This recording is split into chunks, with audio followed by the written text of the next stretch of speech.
यहाँ पे 41 नंबर का जो है वहाँ पे हमने रुका था, है ना। 41 चर्चा हो गई थी लास्ट टाइम।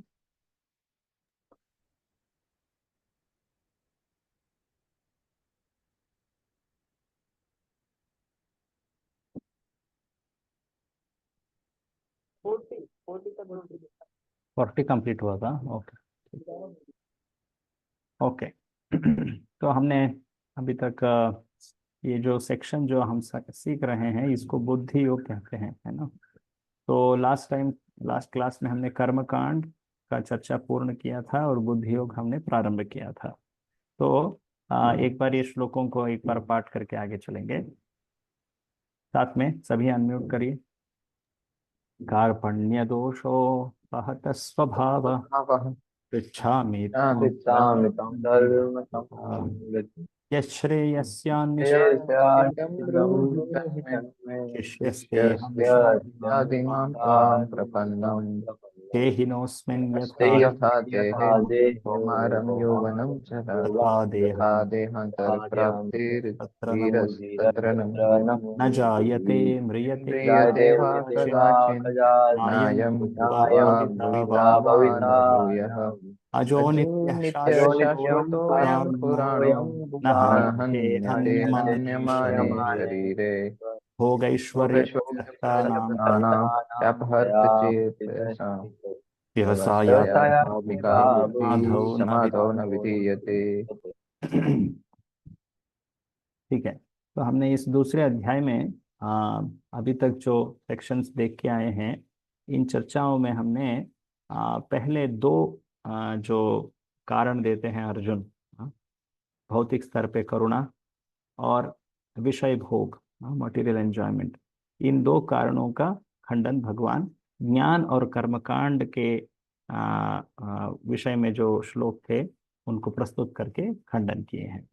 अभी जो चर्चा होगी इसमें पापमय कर्म, जो पाप के प्रति भय को व्यक्त करते हुए अर्जुन ये युद्ध नहीं करूंगा ऐसे वे कहते हैं, उसका खंडन इस बुद्धि योग विषय से करेंगे। बुद्धि योग को कर्मयोग, निष्काम कर्मयोग विषय निर्दिष्ट रूप से कहें तो, हाँ। और आगे प्रभुपाद जी इसको कृष्ण भावनामृत या कृष्ण प्रज्ञा से भी या भक्ति योग से भी इसको संबोधित करेंगे। तो वो तीनों नाम जो है यहाँ पे प्रभुपाद जी उसको इंटरचेंजेबली यूज करेंगे। तो हमने देखा था ये क्या है बुद्धि योग। तो आप देखिए वो जो श्लोक है, ये पूरा सेक्शन शुरू होता है 39 नंबर के श्लोक में। तो हम वहां पे एक और बार उसको चेक करके आगे चलेंगे। ये है 39 नंबर का श्लोक। तो जहाँ पे भगवान खुद कहते हैं कि ये योग जो है इसको बुद्धि के द्वारा, बुद्धि का उपयोग से हम करते हैं। एषते विहित सांख्ये बुद्धिर्योगे त्विमां शृणु। हाँ? बुद्ध्या युक्तो यया पार्थ पार्थ कर्म बंधम कर्मबन्धं प्रहास्यसि। प्रहास्यसि। तो अभी तक मैंने जो कहा अर्जुन, इसको सांख्य कहते हैं। पर अभी जो मैं कहने जा रहा हूं जिसको जिसको आपको ठीक से सुनना चाहिए, श्रुणु, वो है बुद्धि योग। बुद्धि योग से क्या होता है?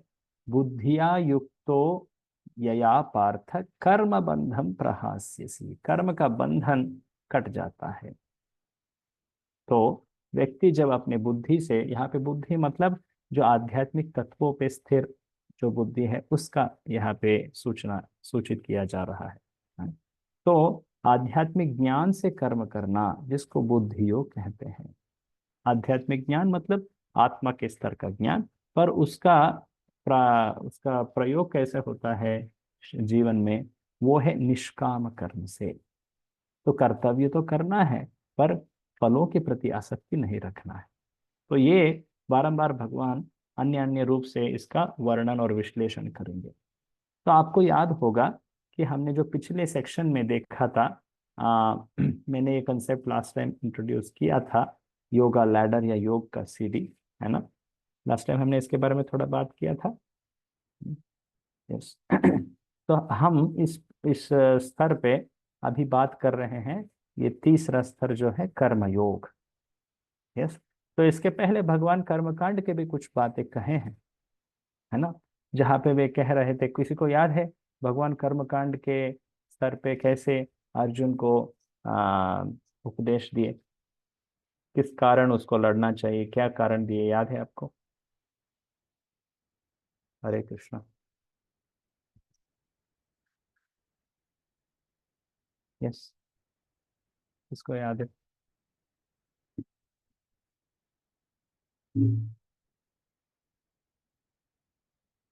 बोलिए, किसी को याद है? हरे कृष्णा प्रभु जी। यस। प्रभु जी, इसमें हम्म। हाँ, हमने देखा था कि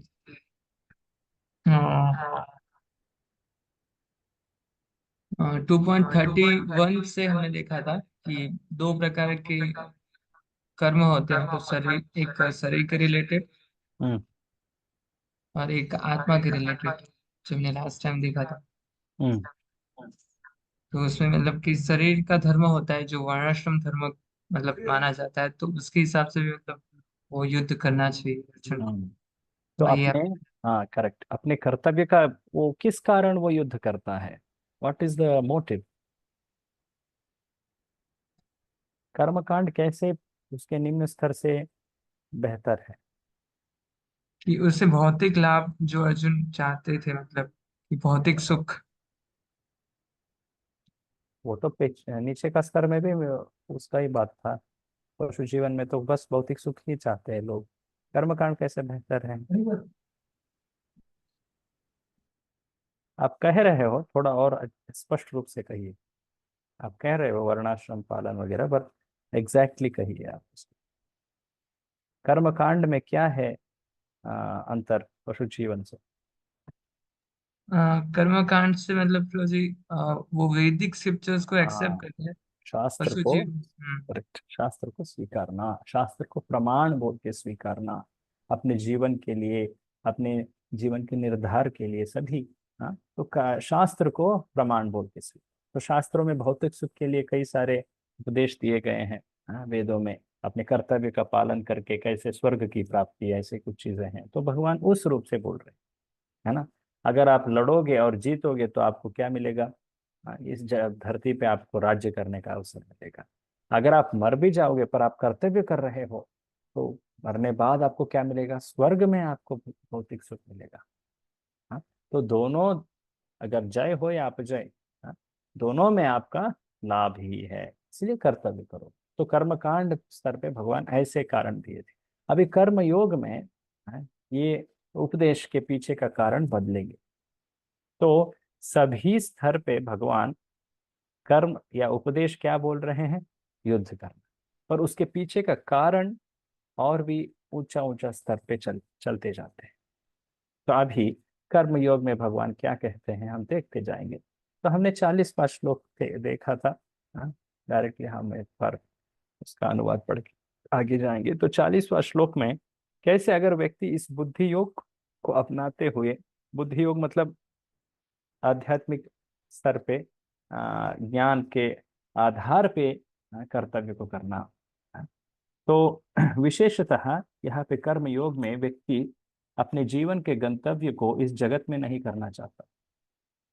अपना जीवन का मुख्य लक्ष्य इस भौतिक जगत नहीं, पर उसको इस भौतिक जगत से परे जाना है, आध्यात्मिक जगत जाना। हाँ, शास्त्र का प्रमाण तो स्वीकार रहा है, पर यहाँ पे उसका लक्ष्य जो है वो भौतिक सुख नहीं, पर वो मुक्ति है या आध्यात्मिक जगत है। और जब व्यक्ति, एक्चुअली देखा जाए तो आध्यात्मिक जीवन जो हम कहते हैं वो इस स्तर से प्रारंभ है। तो कर्म कांड में तो भौतिक स्तर, भौतिक जीवन ही चल रहा है, पर वो शास्त्र के अनुसार चल रहा है। उसके नीचे का स्तर में तो शास्त्र का कुछ समझ नहीं, उसका उसके बारे में ज्ञान नहीं।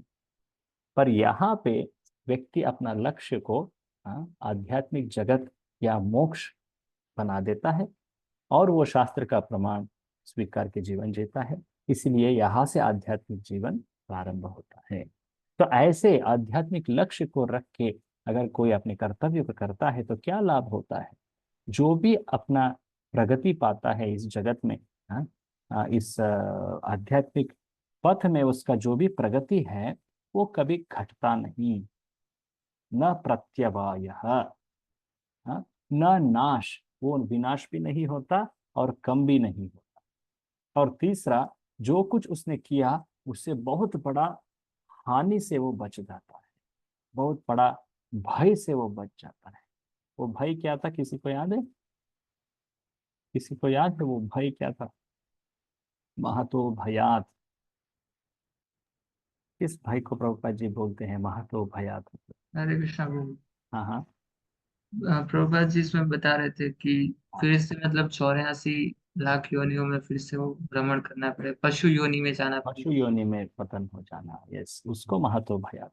मतलब जो व्यक्ति आध्यात्मिक लक्ष्य रख के कर्तव्य का पालन किया तो उसका जन्म आगे, हाँ, मनुष्य जन्म ही होगा।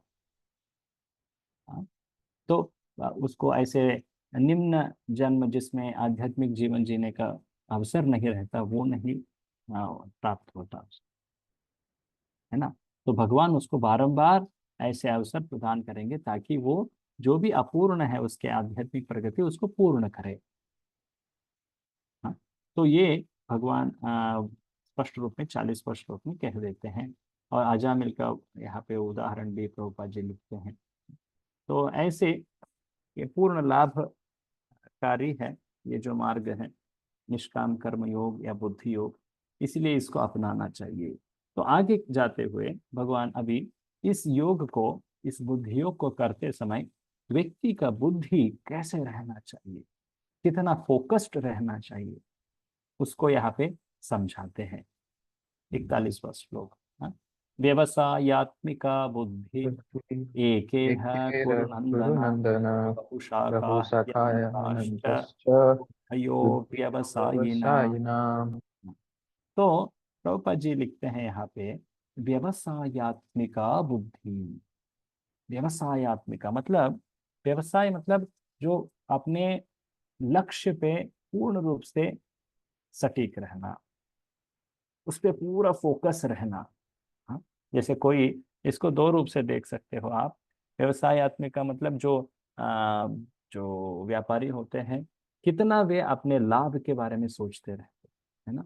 जहाँ पे भी देखते हैं कुछ चीजें, जहाँ अच्छा हो रहा है तो वे सोचते हैं कि मेरे बिजनेस में भी इसको मैं लागू करूंगा तो मेरा प्रॉफिट बढ़ जाए, है ना। तो ऐसे हमेशा अपने लाभ के बारे में सोचना, वो एक व्यापारी का मनोवृत्ति है।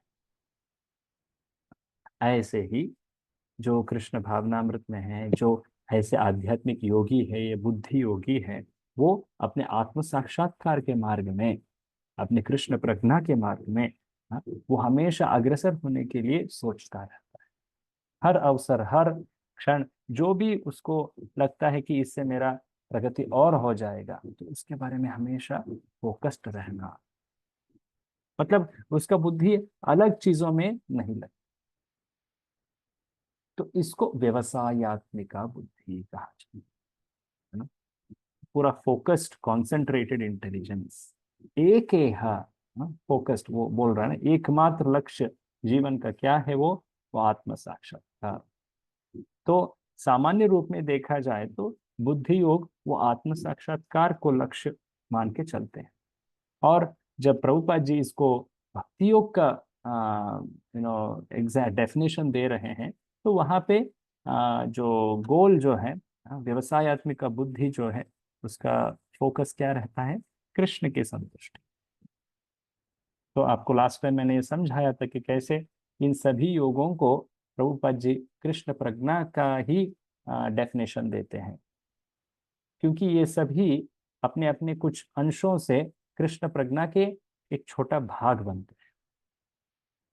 जैसे कर्म योग में व्यक्ति अपने इंद्रियों को, हाँ, एक आत्म साक्षात्कार के हेतु कर्तव्यों को करते जाता है।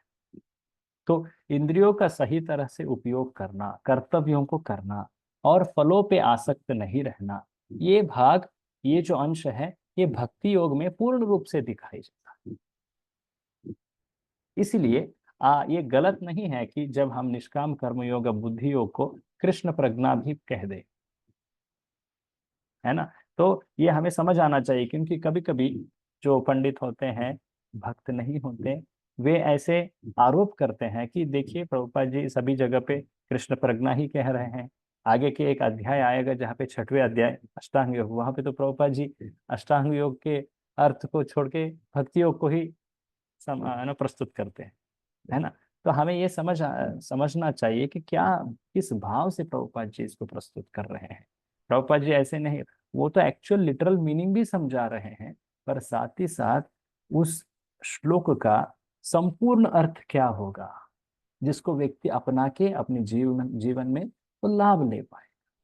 तो यहाँ पे व्यवसायत्मिका बुद्धि प्रभुपाद जी कैसे ट्रांसलेट किए, देखिए वर्ड टू वर्ड मीनिंग में, वर्ड टू वर्ड मीनिंग में कैसे वो एक अर्थ देते हैं इसका। कृष्ण भावनामृत में स्थिर। डायरेक्टली वही अर्थ।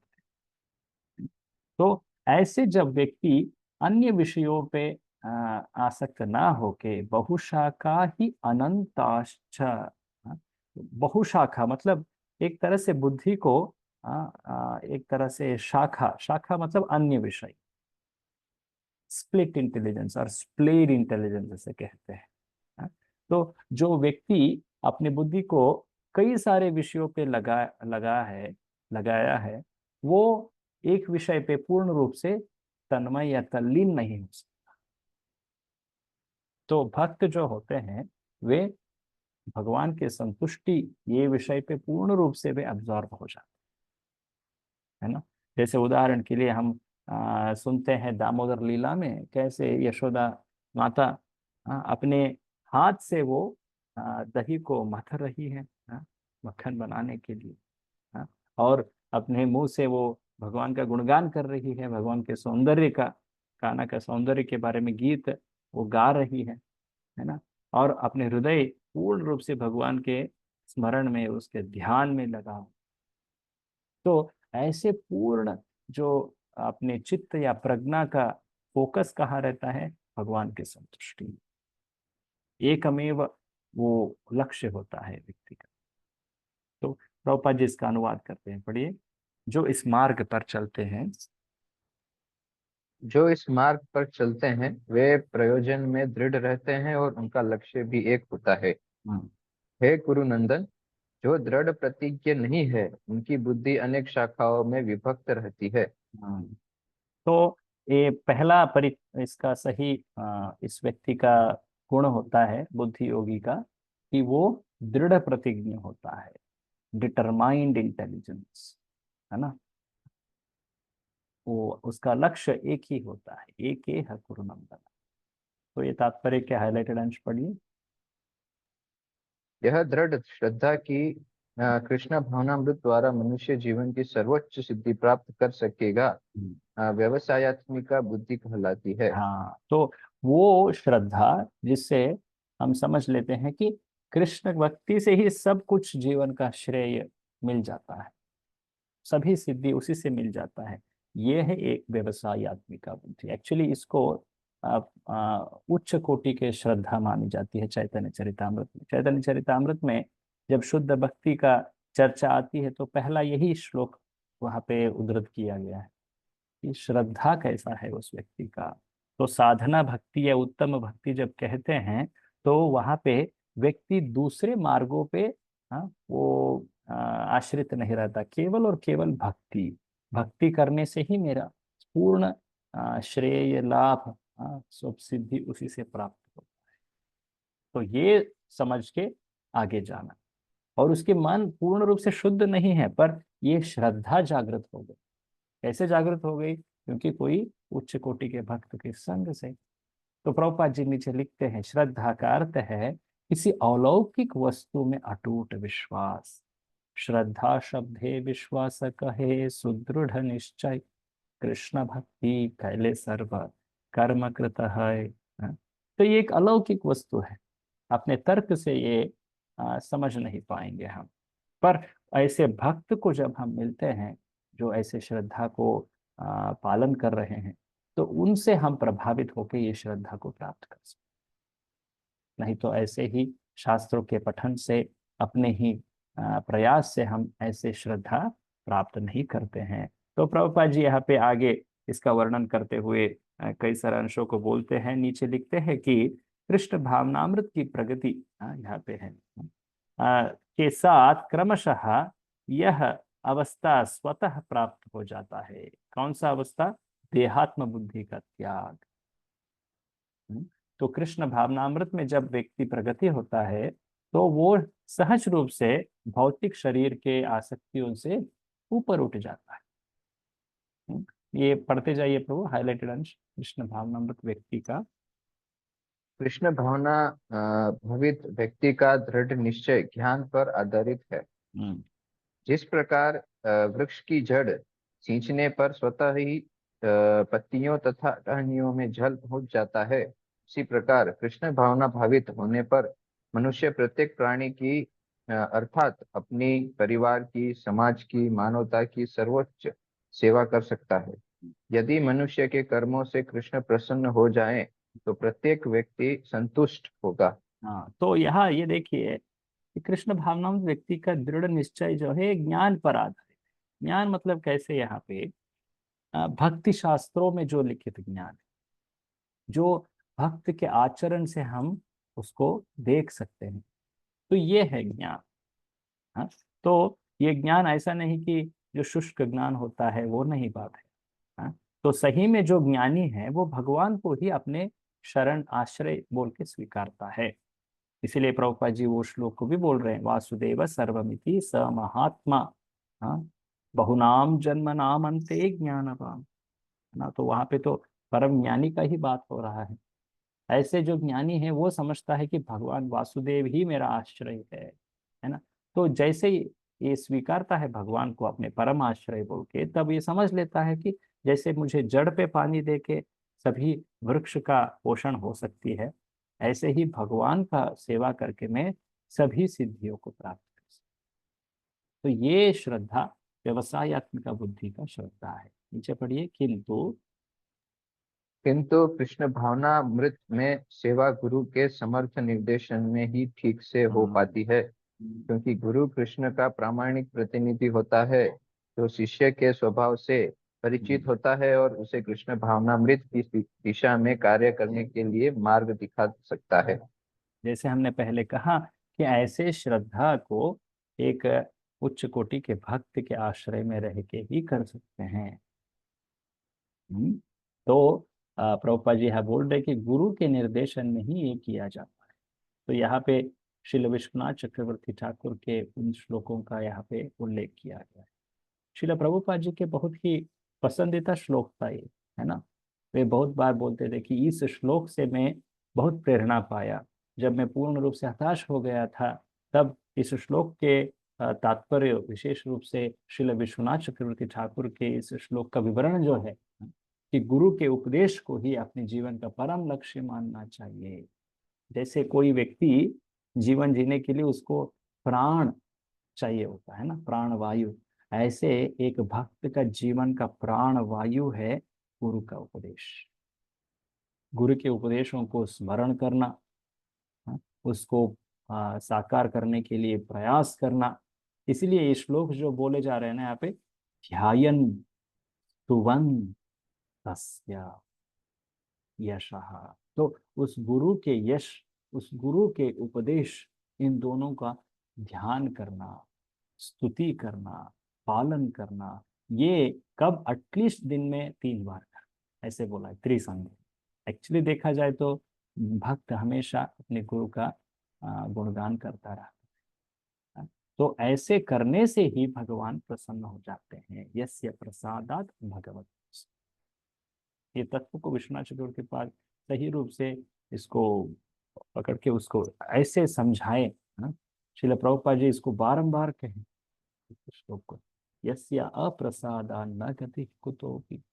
वे कहते थे प्रभुपाद जी कि मेरा कुछ बड़ा क्षमता या गुण है नहीं। एक्चुअली देखा जाए तो मेरा एक ही गुण है कि मैं अपने गुरु के आदेश को पालन करने के लिए पूर्ण रूप से, प्रामाणिक रूप से प्रयास कर रहा हूँ, और भगवान नाम में मेरा अटूट विश्वास है। ये दो ही मेरा क्वालिफिकेशन है, ऐसे प्रभुपाद जी कहते थे। तो जिसके कारण ही वे ऐसे बड़े संस्था, ऐसे इतना बड़ा प्रचार, इतने सारे मात्रा में लोगों को पहुंच पाए और कृष्ण प्रज्ञा को वितरण कर पाए। तो प्रभुपाद जी नीचे लिखते हैं, पढ़िए लास्ट पैराग्राफ पूरे पढ़ेंगे। किंतु यह संपूर्ण पद्धति, किंतु यह संपूर्ण पद्धति देहात्म बुद्धि से परे सैद्धांतिक रूप से नहीं वरन व्यावहारिक रूप से पूर्ण आत्मज्ञान पर निर्भर करती है। जब सकाम कर्मों से इंद्रिय तृप्ति की कोई संभावना नहीं रहती, जिसका मन दृढ़ नहीं है वह विभिन्न सकाम कर्मों की ओर आकर्षित होता है। हाँ, तो व्यक्ति का मन दृढ़ होना चाहिए, बुद्धि योग। एक्चुअली देखा जाए तो मन, आगे प्रभुपाद जी कहेंगे, ये तीसरे अध्याय में ये तत्व और अच्छी तरह से आएगा। इंद्रिय जो है वो मन के अधीन कार्य करते हैं, और ये मन सही स्थिति में बुद्धि के अधीन कार्य करना चाहिए। पर भौतिक जीवन में क्या हो जाता है, मन भौतिक विषयों पे आसक्त होके बुद्धि को अपने अधीन बना देता है। हाँ? मन तो अपनी इच्छा से, अपने जो भी अभिलाष है उसको पूर्ण करने के लिए उद्युक्त होता है, और अपने बुद्धि को वो अधीन बना देता है। तो तीसरे अध्याय में ये तत्व आएगा जहाँ पे प्रभुपाद जी कहेंगे तो मन को आध्यात्मिक बुद्धि के अधीन बनाना चाहिए। अंत, तीसरे अध्याय के अंत में ये श्लोक आएगा। तो ऐसे ही मन को दृढ़ करना, अगर नहीं करेंगे तो कहाँ कहाँ ले जाएगा मन, उसको आगे 42 और 43 नंबर श्लोक में श्री कृष्ण अभी वर्णन करें। तो यहाँ पे आ, कर्मकांड, ये योग पद्धति को, ये पद्धति को कर्मयोग से तुलना किया जा रहा है। तो ये जो श्लोक है, आप 42 और 43 श्लोक जो देख रहे हो, ये कर्मकांड मार्ग के वर्णन कर। यामिमां पुष्पितां वाचं प्रवदन्त्यविपश्चितः वेदवादरता वेदवादरता पार्थ पार्थ नान्यदस्तीति वादिनः नान्यदस्तीतिवादिनः कामात्मनः परमात्मनः स्वर्गपरा जन्म कर्म फलप्रदां फलप्रदां क्रिया या विशेष विशेष बहुला बहुलां भोगैश्वर्य गति। भोगैश्वर्य गतिं प्रति। जो इस मार्ग में जा रहा है उसका प्रमाण क्या है, किस आधार पे जा रहा है वो वेदों के आधार पे जा। वेद के, वैदिक ज्ञान में तो कई सारे अंश दिए गए, बहुतेक, हाँ, गरिष्ठ प्रमाण में देखे, हाँ, ज्यादातर तो वो ये भौतिक सुख के पूर्ति, भौतिक सुख के जो प्रयास है उसका पूर्ति कैसे की जा सकती है उसको ही वर्णन किया गया है वेदों। तो उनके प्रमाण क्या है, वो है वेद ही है, चार वेद। और वेदवाद रथा पार्थ, तो उस वेद में, उस वेद के जो उस भाग में क्या बोला गया है कि अगर आपको स्वर्ग के सुख की अपेक्षा है तो आपको क्या करना है, क्रिया विशेष बहुलाम। हाँ? तो ऐसे कार्य करेंगे जिससे वो उनको संतुष्टि करना चाहिए, जिससे वो प्राप्त करेंगे भोग ऐश्वर्य गति। हाँ? तो ऐसे भौतिक सुख के प्रॉमिस करने वाले वेदों के उस भाग से वे प्रभावित होके, इसको पुष्पिताम वाचम कहा गया है। पुष्पिताम वाचम मतलब बहुत ही आकर्षक प्रॉमिस है ना, पुष्पिताम वाचम। और जो भौतिक जगत के स्वभाव को नहीं जानते, जिन्हें अविपश्चित कहा गया है, वे इसको बहुत मानते हैं। हाँ हाँ, यहाँ पे वेदों में कहा गया है तो ये परम है। तो वे सोचते हैं कि वेद का जो ये बात है, वेदों का इस भाग में जो बात कही जा रही है, एक्चुअली पूरा वेद का यही तो प्रयोजन है, ना अन्यद अस्ति, और कुछ है ही नहीं जीवन में करने लायक वस्तु या प्रयास। यही परम है। क्या है परम, कि अच्छी तरह से आप वेदों के कर्मों को करो जिससे आप स्वर्ग के सुख को प्राप्त करोगे, और चाहे फिर से हम इस धरती पे आ जाए, फिर से वही कर्म करो और फिर से उसको प्राप्त करो, और यही जीवन का परम प्राप्ति है। नान्यत अस्ति इति वादिता। तो इन लोगों के मन जो है वो पूर्ण रूप से भौतिक आसक्ति से भरा रहता है। इसीलिए कामात्मना, कामात्मना मतलब मन जो है पूर्ण रूप से भौतिक इच्छाओं से अपलारित होना है। और उनका परम ध्येय क्या है? स्वर्ग को प्राप्त करना, स्वर्ग परा है। तो जो भी कार्य करेंगे उससे यही सोचेंगे कि कैसे मैं और पुण्य को इकट्ठा करूं, पुण्य कर्म को, जिससे मैं ज्यादा ज्यादा इकट्ठा करके मैं अंत में स्वर्ग को प्राप्त कर सकता हूँ। भोगैश्वर्य गति प्रति। तो जब कृष्ण ये कह रहे हैं तो इसका तुलना कैसे कर रहे हैं, देखिए आप। यहाँ पे जब कहते समय उन्होंने क्या इसको आ, अनुमोदन किया? क्या उस अर्जुन को ये रेकमेंड कर रहे हैं कि ये करो आप, ऐसे कह रहे हैं क्या? किस शब्द से हमें ये समझ आता है कि वो रेकमेंड कर रहे हैं कि रेकमेंड नहीं कर रहे हैं? अविपश्चित। अविपश्चित। करेक्ट। अविपश्चित से क्या समझ आता है आपको? भगवान क्या, किस भाव से ये कह रहे हैं कर्म का? कि रिकमेंड नहीं कर रहे क्योंकि अल्पज्ञ व्यक्ति कह रहा है। प्रज्ञ व्यक्ति। करेक्ट। तो मेरा ये प्रश्न है यहाँ पे, कुछ कुछ श्लोक पहले, जैसे वो 31 नंबर के श्लोक से 37 श्लोक तक हमने कर्म कांड के विषय में देखा था। भगवान ही कह रहे थे अगर स्वर्ग चाहते हो तो कर्तव्य करो, ऐसे बोल के। तो वहां पे तो कर्म कांड को उन्होंने रेकमेंड ही किया था ना। और यहाँ पे कैसे वो उल्टा कर रहे हैं, कह रहे हैं? इसी अध्याय में ही कह रहे हैं ना, क्यों ऐसे कह रहे हैं? सबको मेरा हरे प्रश्न समझ आए? हरे कृष्ण। हरे कृष्ण प्रभु। हाँ, यस। धर्म से you can explain question first and then answer.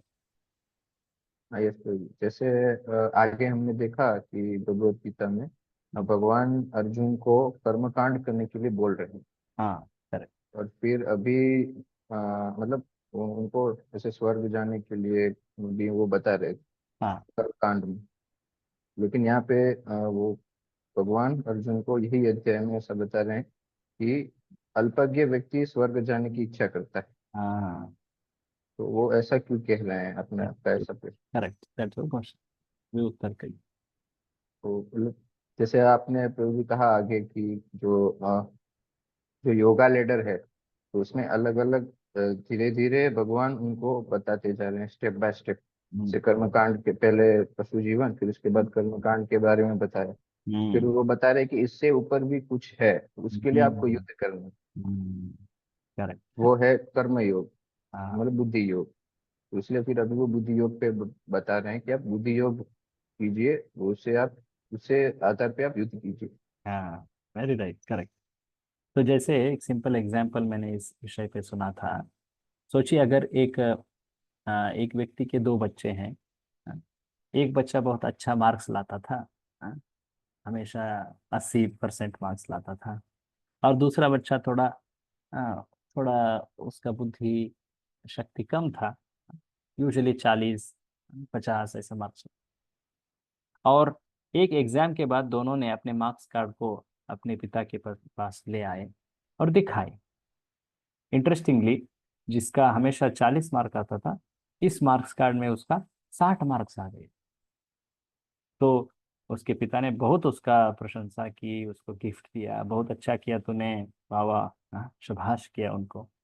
हाँ, उनको कुछ गिफ्ट देके भेज दिया। और अभी जब जो दूसरा बच्चा है, जो हमेशा बहुत अच्छा स्कोर करता था, और अभी उसका मार्क्स 60 आ गए, उसका भी 60 मार्क्स आ गए। तो पिता कैसे रेस्पॉन्ड करेंगे, कोई समझाए? क्या वो भी उनको गिफ्ट देंगे, शाबाश करेंगे? उनको डांटेंगे पिताजी। वो डांटेंगे। क्यों डांटेंगे? प्रेशर ये कुकर। जो हाँ। उनका परफॉर्मेंस था उनसे कम, हाँ। नीचे गिरा परफॉर्मेंस इसका। हाँ, वो तो उसका सामर्थ्य तो ज्यादा है, पर उसने उसके सामर्थ्य को सही रूप से प्रैक्टिस नहीं किया, है ना। तो अर्जुन का, ऑफ कोर्स, जब भगवान हर स्तर को समझाते जा रहे हैं और अभी बुद्धियोग के स्तर पे आए, जब व्यक्ति बुद्धियोग के स्तर में होता है तो उसका प्रयोजन भौतिक पे नहीं गिरना चाहिए, उसका लक्ष्य भौतिक पे नहीं गिरना चाहिए, है ना। तो इसीलिए बुद्धियोग के स्तर को और स्थिर बनाने के लिए भगवान इसका वर्णन कर रहे हैं। कैसे कर्मकांड का जो लक्ष्य है वो निम्न है, हाँ, उससे बेहतर ये है कर्मयोग।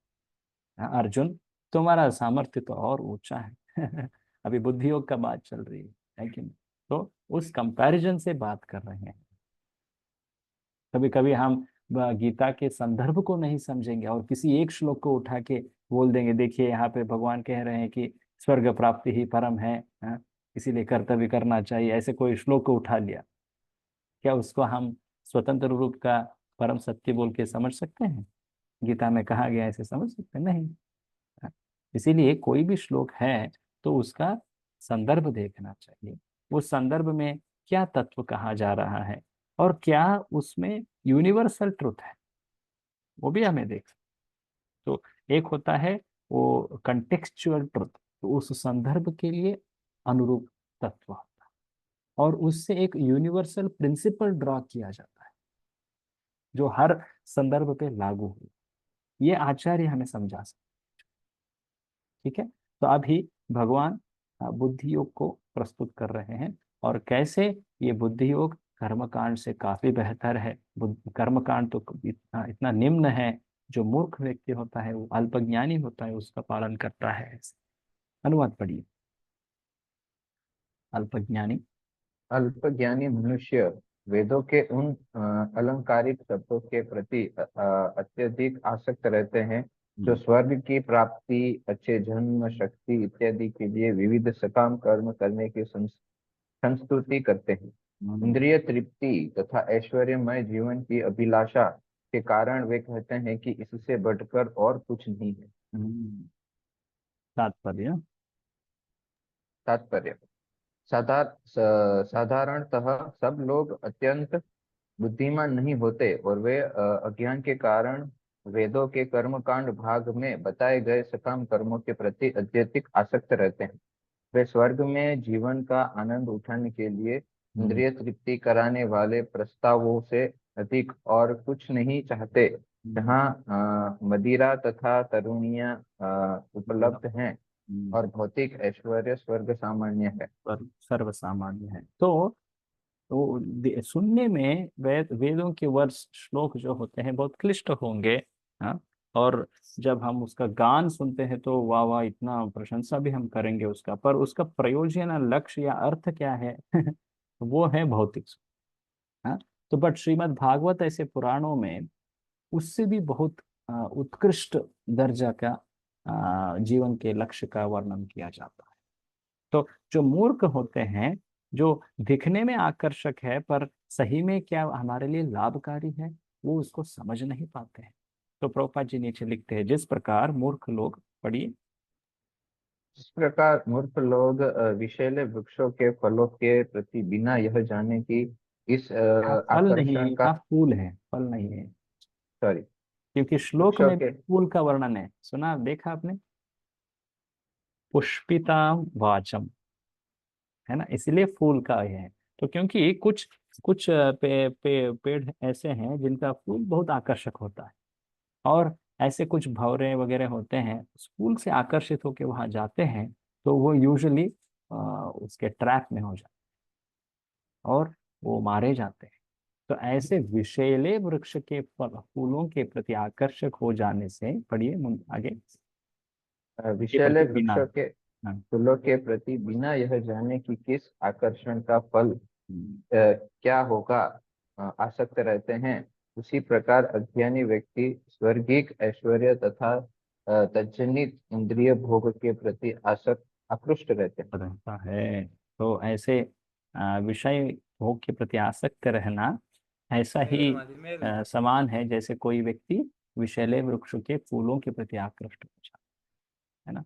तो प्रभुपाद जी यहाँ पे वेदों के कुछ ऐसे विशेष जो प्रॉमिस है, वादा है, उसका वर्णन करते हैं। अपाम सोमामृत आभुम तथा अक्षयम ही चतुर्मस्यस्य सुकृतम भवति। तो ये जो वादा है, प्रॉमिस है, ये क्या कह रहे हैं कि आप अमृत सोम का पान कर पाओगे, चातुर्मास्य का पालन करने से आपको अक्षय सुख मिलेगा। अक्षय मतलब जो कभी क्षय नहीं होगा।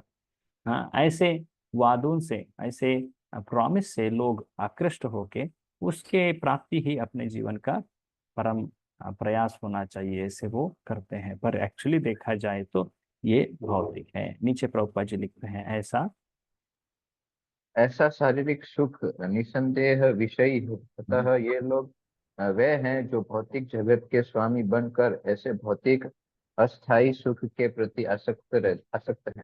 कई सारे जो धर्म हैं आज के समय में, वे सभी भौतिक सुख का ही प्रॉमिस करते हैं, है ना। और उस प्रॉमिस के पीछे लोग क्या करने, कुछ भी करने के लिए तैयार हो जाते हैं, है ना। हेवेंस का, हाँ, या फिर जो भी है उनका, अरे एटलीस्ट आगे के जन्म में इतना भोग मिलेगा, ठीक है मैं कर दूंगा, मैं अपने जीवन को मैं सैक्रिफाइस कर दूंगा, क्योंकि अगले जीवन में मैं बहुत भोग पाऊंगा। ऐसे विचार होंगे एक्चुअली। पर एक्चुअली हमारे सनातन धर्म में, विशेषतः भगवत गीता में जीवन जीने के उच्च उच्च प्रयोजन या लक्ष्य को प्रस्तुत किया गया है। तो ऐसे व्यक्ति जो वेदों के इन भागों से, कर्मकांड के भागों से, के वचन से प्रभावित होता है, उसका बुद्धि वो व्यवसायत्मिका नहीं बन सकता। भोगैश्वर्य प्रसक्ता नाम तयापहृत चेतसाम व्यवसायत्मिका बुद्धि बुद्धि समाधौ न विधीयते। तो जो भोग और ऐश्वर्य में आसक्त बन गया, उसका सही बुद्धि या चेतना वो खो गया। अपहृत चेतसा, हाँ, भौतिक इच्छाओं ने उसके सही बुद्धि को अपहरण कर दिया। हाँ, इसीलिए भौतिक इच्छाओं को हमारे वैष्णवों ने भी चोरों के प्रति तुलना किया गया। हाँ, चोरैर प्रभो बलिभिरिंद्रिय नामधेयई मोहांधकूप कुहरे विनिपातितस्य। क्योंकि ये जो इच्छाएं हैं, ये एक योगी को, एक मनुष्य जन्म लेने बाद जो जीवात्मा है, उसको मोह के नामक अंधकूप में गिरा देते। अंधकूप, अंध कुआं, समझ ही नहीं आता कहाँ जाऊं, कहाँ कैसे मेरा बाहर जाने का उपाय मिल सकता है, समझ ही नहीं होता। ऐसे अंधकूप में गिर जाते हैं। तो ऐसे व्यक्ति व्यवसायत्मिक बुद्धि उसका स्थित नहीं होता। समाधौ न विधीयते, समाधि में उसका बुद्धि स्थिर नहीं हो सकता। अनुवाद पढ़िए प्रभुपाद जी। एक्चुअली तात्पर्य में समाधि का व्याख्या भी करते हैं बलदेव विद्याभूषण की टीका से। पढ़िए, अनुवाद पढ़िए। जो लोग इंद्रिय भोग तथा भौतिक ऐश्वर्य के प्रति अत्यधिक आसक्त होने से ऐसी वस्तुओं से मोहग्रस्त हो जाते हैं, उनके मनों में भगवान के प्रति भक्ति का दृढ़ निश्चय नहीं होता। नहीं, तो भक्ति में मतलब भक्ति के प्रति, भगवान के प्रति भक्ति का दृढ़ निश्चय नहीं होता है, तो श्लोक में उसका समाधि नामक शब्द दिया है। तो समाधि का सही अर्थ यही है कि भगवान पे पूर्ण रूप से मन स्थिर हो जाए। तो योग शास्त्र में पतंजलि मुनि समाधि को चित्त वृत्ति निरोधा कहे हैं। तो प्रभुपाद जी उसको यहाँ पे समझाते हैं निरुक्ति से, सम्यक अधीयते अस्मिन् आत्म तत्व यथात्म्यम। इसका एक्सप्लेनेशन प्रभुपाद जी बोलते हैं, जब मन, पढ़िए, जब मन आत्मा को समझने में स्थिर रहता है तो उसे समाधि कहते हैं। जो सम्यक लोग रूपेण अधीयते, उसको समझने, अध्ययन करने, समझने में पूर्ण रूप से जब मन स्थिर हो जाता है, उसको समाधि कहते हैं। समाधि मतलब ऐसा ही नहीं कि वो अभी बात नहीं कर रहे हैं, आंखें बंद करके बैठे हैं। ये एक समाधि का एक स्तर है। पर समाधि मतलब इतना ही नहीं। प्रभुपाद जी तो बोलते थे, जब कृष्ण प्रज्ञा में व्यक्ति सेवा में अ, हर समय हर क्षण संलग्न है, तो वो तो समाधि में, वो भी एक समाधि है, एक्टिव समाधि। हाँ, एक समाधि होता है जहाँ पे व्यक्ति पूर्ण अपने इंद्रियों को, अपने चित्त को बाहरी जगत से विड्रॉ करके एक जगह पे स्थिर होके भगवान के प्रति या परम सत्य के प्रति अपना चित्त को, प्रज्ञा को केंद्रीकृत करता है। एक होता है उसके संतुष्टि के लिए कार्य करना, ये भी समाधि, प्रभुपाद जी ऐसे भी समझाते हैं। तो ऐसे समाधि में व्यक्ति जिसका मन इंद्रिय भोग और ऐश्वर्य के प्रति आसक्त है वो स्थिर नहीं रह सकता। तो ये दोनों बोलने बाद भगवान अभी आदेश देते हैं, इसीलिए अर्जुन तुझे ऐसे भौतिक इच्छाओं के प्रति या भोग या ऐश्वर्य के प्रति आसक्त नहीं रहना। हाँ? इस आसक्ति को त्याग के कर्तव्य को एक निष्काम भाव से करो, फल के प्रति आसक्त मत रखो। त्रैगुण्य विषया वेद निस्त्रैगुण्यो भवार्जुन निर्द्वंद्वो नित्य सत्वस्थो निर्योगक्षेम योगक्षेम आत्मवान। आत्मवान। हे अर्जुन, भव, तुम ये बनो, क्या बनो? निस्त्रैगुण्य बनो। हाँ? इन तीन गुणों के जो संदर्भ है, इस संदर्भ से आप ऊपर उठो, परे हो जाओ।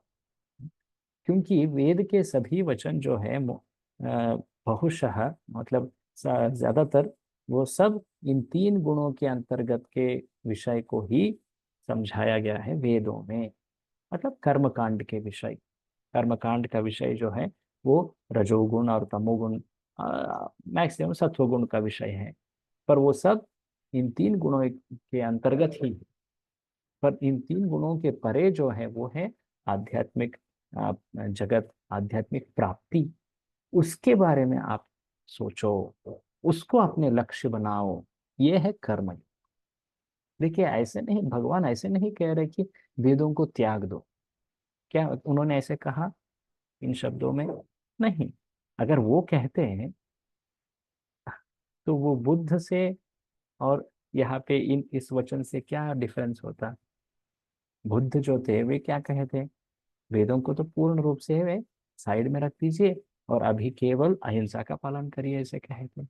तो कृष्ण यहाँ पे वेदों का भर्त्सना नहीं कर रहे हैं, पर समझा रहे हैं कि वेदों में जो तत्व दिए गए हैं ये एक श्रेणी है, ग्रेडेशन है, और अर्जुन तुझे अभी हाँ ऊपर के श्रेणी को समझ के वहां पे कार्य करना है। तो कैसे करना है? निर्द्वंद्व, सुख दुख, हाँ, जय अपजय, इसके बारे में नहीं सोचना, ये सब द्वंद्व है। निर्द्वंद्व मतलब जो कार्य के फल क्या होगा, सिद्ध होगा या असिद्ध होगा, ये चिंता को त्याग। निर्द्वंद्व नित्य सत्वस्थ, भगवान के ज्ञान में स्थिर रहना। सत्व मतलब ज्ञान, है ना? सत्व में स्थित रहना। एक्चुअली देखा जाए तो भगवान की स्थिति को शुद्ध सत्व कहते हैं। हाँ? वासुदेव, वसुदेव शब्दितम, हाँ? वसुदेव स्थिति कहा जाता है, वो शुद्ध सत्व है। तो उसमें स्थित रहना। हाँ? और निर्योगक्षेम, योगक्षेम मतलब अपने हित के लिए, हाँ? अपने हित के बारे में चिंता करना, अपना कितना लाभ होगा, अगर कुछ कष्ट आए तो कैसे उसे बचना चाहिए, ये सोचना, ये अपने योगक्षेम होता है विचार। इसलिए जब हम दूसरों को मिलते हैं तो बोलते हैं ना, आपका योगक्षेम ठीक है, हाँ? ऐसे कहते हैं ना। तो मतलब आपका सब लाभ हो रहा है ना, आपको कुछ आपत्ति तो नहीं, हाँ? पर निर्योगक्षेम बनो, इसका अर्थ क्या है? इसका अर्थ यह है कि भौतिक रूप पे आप लाभ या रक्षा को देखो मत, आध्यात्मिक स्तर पे देखो। निर्योगक्षेम, और तुम आत्मवान बन जाओ, आत्म के ज्ञान को प्राप्त करो। हाँ? तो वेदों का वर्णन ही कर रहे हैं, पर अर्जुन को ये कर्मकांड के स्तर से ऊपर कर्मयोग के स्तर पे आने के लिए आदेश दे रहे हैं, स्फूर्ति दे रहे हैं। कोई और अनुवाद पढ़ेंगे यहाँ पे? दूसरे कोई भक्त पढ़िए। हरे कृष्ण। वेदों में मुख्यतः प्रकृति के तीन गुणों का वर्णन है। हे अर्जुन, इन तीनों गुणों से ऊपर उठो।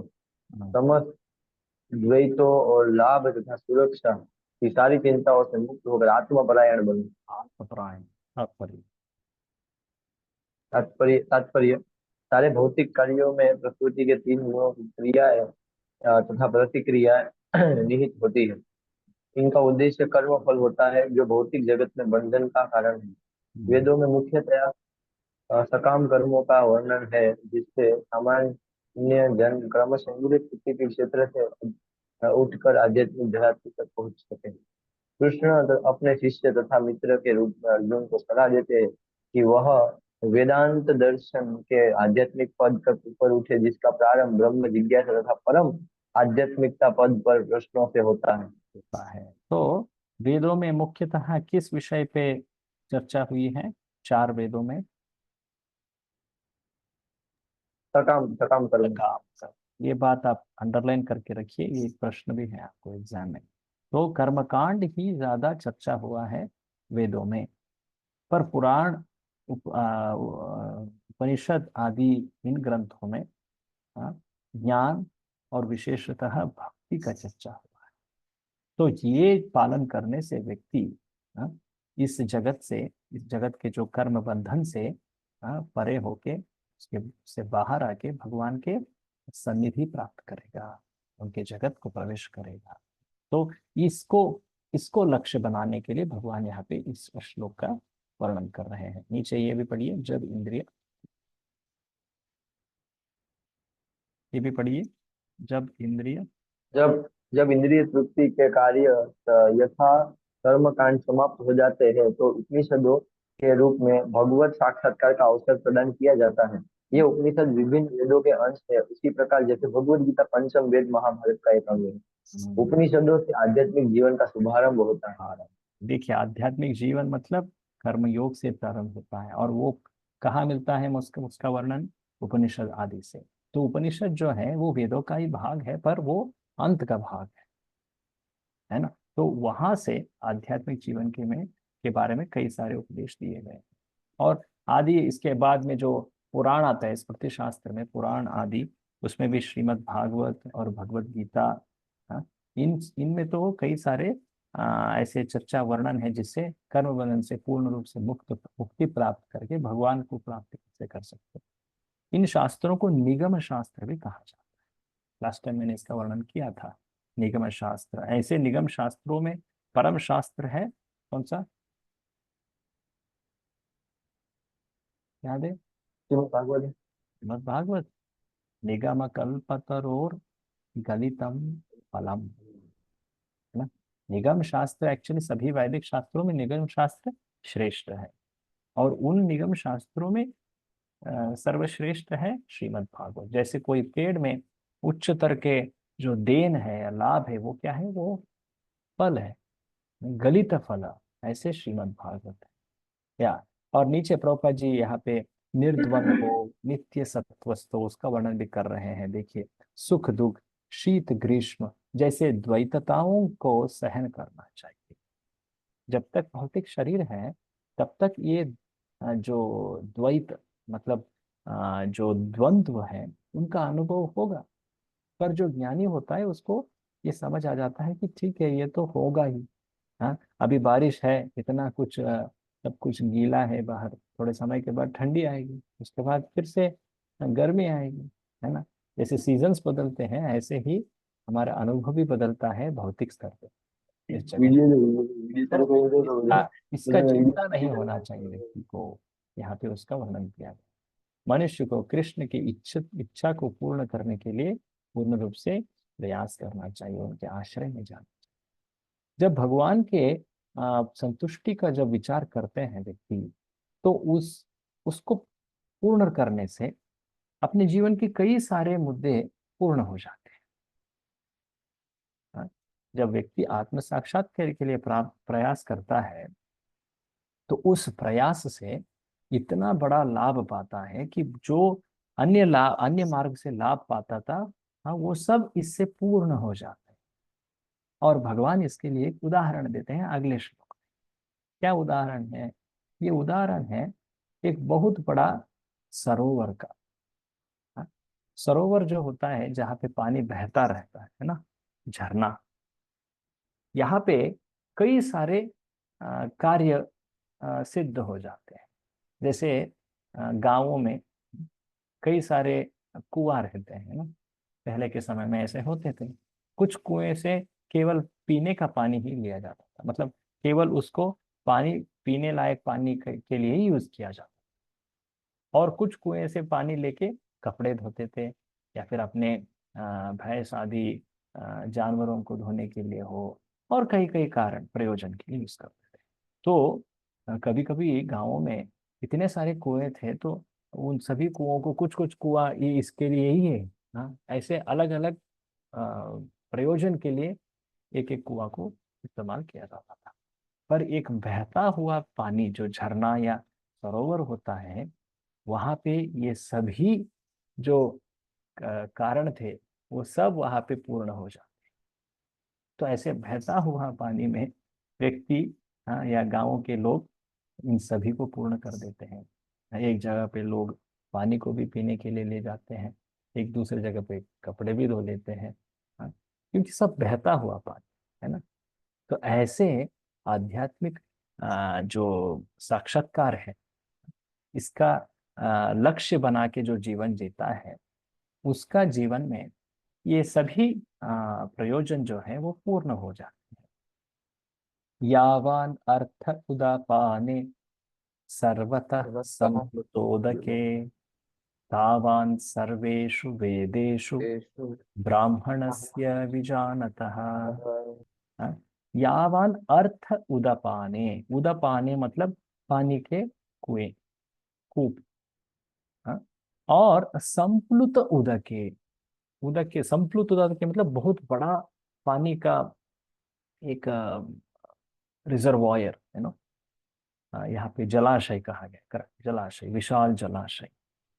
तो कैसे बहुत सारे उदपान या कूप के प्रयोजन एक बड़ा जलाशय में पूर्ण हो जाता है, ऐसे ही तावान सर्वेषु वेदेषु, जो वेदों में दिया गया है अन्य मार्गों का प्राप्ति, ये केवल आध्यात्मिक आत्म साक्षात्कार के मार्ग से पूरा हो जाता है। और ये जो जानता है वो सही में ब्राह्मण है। हाँ, अनुवाद पढ़िए एक छोटे से। एक छोटे से कूप का सारा कार्य एक विशाल जलाशय से तुरंत पूरा हो जाता है। इसी प्रकार वेदों के आंतरिक तात्पर्य जानने वाले को उनके सारे प्रयोजन सिद्ध हो जाते हैं। तो आत्म साक्षात्कार, इसका इसको लक्ष्य बना के जो जीवन जीते हैं, वो सभी अपने आवश्यकताओं को पूर्ण प्राप्त कर लेते हैं। और प्रभुपाद जी तात्पर्य में आत्म साक्षात्कार का ही अर्थ नहीं देते बुद्धि योग, मतलब वो उसको कृष्ण प्रज्ञा से जोड़ देते हैं। तो कृष्ण प्रज्ञा जो है ये वेदों का परम अर्थ है। वैदिक ज्ञान का परम सार क्या है, वो है कृष्ण प्रज्ञा। और कृष्ण प्रज्ञा में सार रूपी अंश क्या है, वो है भगवान का नाम के प्रति आकर्षण, भगवान के नाम के प्रति रुचि। तो इस तात्पर्य में प्रभुपाद जी कृष्ण प्रज्ञा को ही वेदों का सार बोल के समझाते हैं, और उसमें भी भगवान के नाम, ये जो है ये कृष्ण प्रज्ञा या भक्ति का परम सार। हाँ? इसको उदाहरण, इसका चर्चा प्रभुपाद जी कई सारे उदाहरण से भी इस तात्पर्य में करेंगे। तात्पर्य बोलिए, पढ़ते जाइए वेदों में। तात्पर्य वेदों के कर्मकांड विभाग में वर्णित अनुष्ठानों एवं यज्ञों का ध्येय आत्म साक्षात्कार के क्रमिक विकास को प्रोत्साहित करना है। और आत्म साक्षात्कार का ध्येय भगवद गीता के 15वें अध्याय 15.15 इस प्रकार स्पष्ट किया गया है। वेद अध्ययन का ध्येय जगत के आदि कारण भगवान श्री कृष्ण को जानना, भगवान कृष्ण को जानना है। तो वो श्लोक है ना, कौन सा श्लोक है 15वें अध्याय का? वेदे सर्वमेव हाँ, वेद्य, वेदे अहम एव, या मैं ही वेदों का ध्येय हूँ या प्रयोजन हूँ। हाँ, जीवात्माएं, जीवात्माएं, पढ़िए आगे पढ़िए। जीवात्माएं भगवान के अंश स्वरूप है, अतः प्रत्येक जीव द्वारा भावना कृष्ण भावना अमृत को जागृत करना वैदिक ज्ञान की सर्वोच्च पूर्ण अवस्था है। कृष्ण प्रज्ञा को जागृत करना ये वैदिक ज्ञान का सर्वोच्च पूर्ति है। तो अभी श्रीमद् भागवत का प्रमाण प्रस्तुत करते हुए प्रभुपाद जी समझाते हैं कि इस कृष्ण प्रज्ञा में, आध्यात्मिक संपूर्ति में भगवान के नाम कितना महत्व होता है। हाँ? तो प्रभुपाद जी श्रीमद् भागवत के जो देवहूति कपिल संवाद से इस श्लोक का उल्लेख कर रहे हैं। आपको याद होगा ये श्लोक जो है एक्चुअली देवहूति कह रही है। अहो बत श्वपाचतो श्वपचो तो गरीयान यज्जिह्वाग्रे वर्तते नाम तुम। हाँ? जिसके जिह्वा पे भगवान का नाम का उच्चारण हो रहा है उस व्यक्ति, उसने तो, जो ब्राह्मण होते हैं जो अभक्त हैं पर वे ब्राह्मण कार्य कर रहे हैं, कई सारे यज्ञ करते हैं, कई सारे शास्त्रोक्त कार्य कर रहे हैं, उनसे भी वे बड़े हैं। हाँ? जो नीचे जन्म में, नीचे कुल में जन्म क्यों ना लिए हो, पर अगर वो भगवान के नामों का उच्चारण कर रहा है तो ऐसे अभक्त ब्राह्मणों से भी वो उच्च हो गया। ते पुस्तपस्ते जुहु ससुरार्या। हाँ? तो ये तत्व एक्चुअली ये बहुत ही आप सांप्रदायिक रूप से देखोगे तो जन्म का बहुत महत्व होता है ना। जन्म तो आपके गुण और कर्म को दिखाता भी है ना। तो इसीलिए जन्म को अपने निकष मान के लोग वृत्ति को देखते हैं, क्राइटेरिया मानते हैं उसको। पर यहाँ पे तो भागवत में इस तत्व का पूर्ण रूप से उल्टा किया गया। अगर व्यक्ति नीचे कुल में भी जन्म लिया है पर वो भगवान के नाम का उच्चारण कर रहा है, हाँ, वो तो ब्राह्मण जो भक्ति नहीं कर रहा है उससे भी श्रेष्ठ हो गया। तो ये तो देवहूति ही कह रही है। तो प्रभुपाद जी यहाँ पे भगवान का ये नाम के प्रति ये आदर, ये उच्चारण करने का एक भाव जो है, ये तो वैदिक संस्कृति का परम लक्षण है, परम प्रयोजन है। पढ़िए, अतः मनुष्य को। अतः मनुष्य को इतना बुद्धिमान तो होना ही चाहिए कि केवल अनुष्ठानों के प्रति आसक्त न रहकर वेदों के उद्देश्य को समझे और अत्यधिक इंद्रिय तृप्ति के लिए ही स्वर्ग लोक जाने की कामना न करे। इस युग में सामान्य व्यक्ति के लिए न तो वैदिक अनुष्ठानों के समस्त विधि विधानों का पालन करना संभव है और न तो हम्म, सारे वेदांत तथा उपनिषदों का सर्वांग अध्ययन कर पाना सहज है। वेदों के उद्देश्य को संपन्न करने के लिए प्रचुर समय, शक्ति, ज्ञान तथा साधन की आवश्यकता होती है। इस युग में ऐसा कर पाना संभव नहीं है, किंतु वैदिक संस्कृति का परम लक्ष्य भगवान नाम कीर्तन द्वारा प्राप्त हो जाता है। इसकी संस्कृति पर पतित आत्माओं के उद्धारक भगवान चैतन्य द्वारा हुई है। तो जब हम वैदिक जो भी संस्कृति के भाग हैं, ज्ञान वेद शास्त्र आदि इनका पालन करते हैं तो इनका लक्ष्य तो भक्ति होती है। इसको हमें भूलना नहीं चाहिए। जब हम ये भूल जाएंगे तो हमने सार को भूल दिया, है ना। तो ऐसा हमें गलती नहीं करना चाहिए। तो शास्त्रों में ऐसा भी वर्णन है, अगर कोई ब्राह्मण अपने ब्राह्मण कार्यों में बहुत ही मतलब वेद आदि को पढ़ रहा है, पठन कर रहा है, सिखा भी रहा है, पर वो हरि का आराधना नहीं कर रहा है तो उसका उस पालन से क्या लाभ मिलेगा। हाँ? आराधितो यदि हरि तपसा ततः किम। हाँ? जो भगवान हरि का आराधना करता है, हाँ, तो उसको तपस्या करने का क्या जरूरत है, क्योंकि तपस्या करने का लक्ष्य क्या है, भगवान हरि ही है। न आराधितो यदि हरि तपसा ततः किम। अगर वो हरि का आराधना नहीं करता है तो तपस्या करके क्या लाभ पाएगा वो। समझ आ रहा है जो हरि का आराधना कर रहा है उसको तपस्या करने की जरूरत नहीं, जो हरि का आराधना नहीं कर रहा है उसको तपस्या करके भी क्या लाभ मिलेगा। तो शास्त्रों में तो ऐसे वर्णन किया गया है। इसको चैतन्य महाप्रभु बहुत अच्छी तरह से समझाते हैं। देखिए श्री चैतन्य महाप्रभु की लीलाओं में हरिदास ठाकुर जी, ये बहुत बड़े वैष्णव है, ये तत्व को बहुत अच्छी तरह से दर्शाए। और चैतन्य महाप्रभु उनको नाम आचार्य बोल के उनका उनको एक पदवी दे दी। नाम भगवान के नाम का आचार्य। देखा जाए तो चैतन्य महाप्रभु ही भगवान के नाम को पूर्ण जगत को प्रदान किए। पर नामाचार्य कौन बने, वे खुद नामाचार्य नहीं हुए, हरिदास ठाकुर को बना। और हरिदास ठाकुर के जीवन में कई सारे ऐसे प्रसंग हैं। जैसे एक प्रसंग मुझे याद आता है, अ, वे एक बार शांतिपुर में आए थे। अद्वैत आचार्य द्वारा वो निमंत्रित किए गए, क्योंकि अद्वैत आचार्य के शायद उनके पिता का श्राद्ध का शायद। किसी को याद है ये प्रसंग? Anyone remembers? तो तब वे कई सारे उस नवद्वीप के कई सारे बड़े बड़े ब्राह्मणों को निमंत्रित किए थे, और वहां पे हरिदास ठाकुर को भी निमंत्रण किए वो, क्योंकि उनको पता था कि ये तो बहुत बड़े भगवान के भक्त हैं, उनको नाम के प्रति इतना रुचि है। तो वहां पे निमंत्रण करने बाद श्राद्ध कार्य में एक प्रमुख व्यक्ति, जिसको बहुत ज्ञानी या बहुत वरिष्ठ माना जाता है, उनको एक श्राद्ध पात्र दिया जाता है। इससे वो एक गौरव भी सूचित किया जाता है कि ये व्यक्ति जो है सभी उपस्थित जो अतिथि है इनमें श्रेष्ठ है, इनको मैं श्राद्ध पात्र दे रहा हूँ।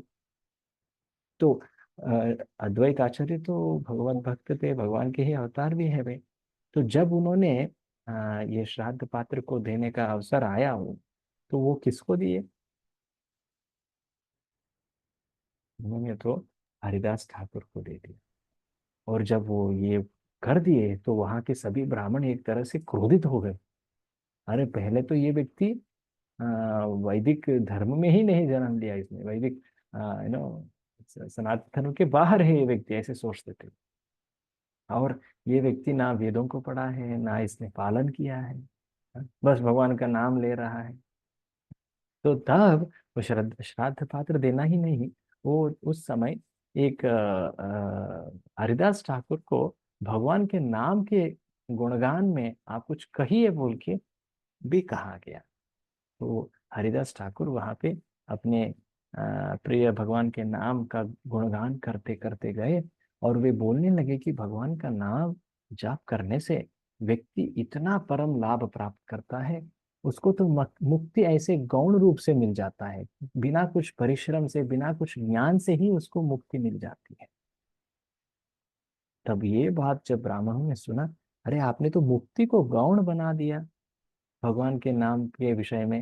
हाँ, भगवान के नाम से तो प्रेम बोल रहे हो, क्या मुक्ति प्रेम से गौण है? गौण मतलब इंफीरियर, ये तो हम स्वीकार नहीं सकते। उस समय एक व्यक्ति उठ गए वहां पे खड़े होके। याद है आपको ये वाद जब हुआ था हरिदास था, क्या हुआ आगे? कोई किसी को याद है तो ये कंप्लीट कर सकते हो, ये बोलिए आगे क्या हुआ।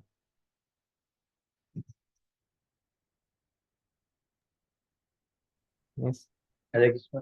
हाँ यस प्रभु जी।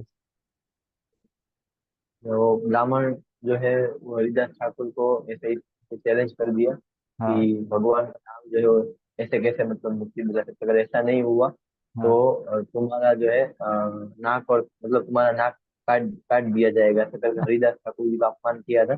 हाँ और और बाद में थोड़े दिन बाद तो उसका नाम भी बन जाता है, वो मैं थोड़ा भूल रहा हूँ प्रभु जी, उनका नाम भी गोपाल आता है।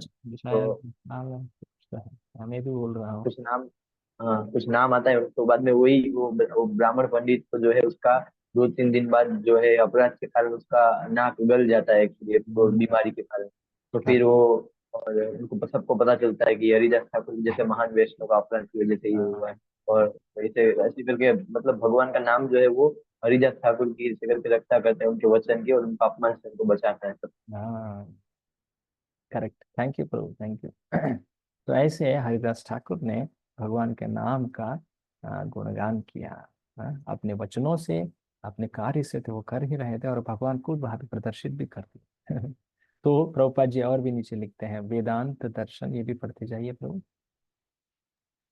वेदांत दर्शन के परम उद्देश्य की पूर्ति भगवान के पवित्र नाम का कीर्तन करने से हो जाती है। सबसे सबसे बड़ा सबसे बड़ा वेदांती तो वह महात्मा है जो भगवान के पवित्र नाम का जप करने में आनंद लेता है। संपूर्ण वैदिक रहस्यवाद का यही चरम उद्देश्य। हाँ, जब श्री चैतन्य महाप्रभु वो वाराणसी में कीर्तन कर रहे थे, तो उस समय कुछ लोगों ने ये बात को प्रकाशानंद सरस्वती के कान तक पहुंचाए।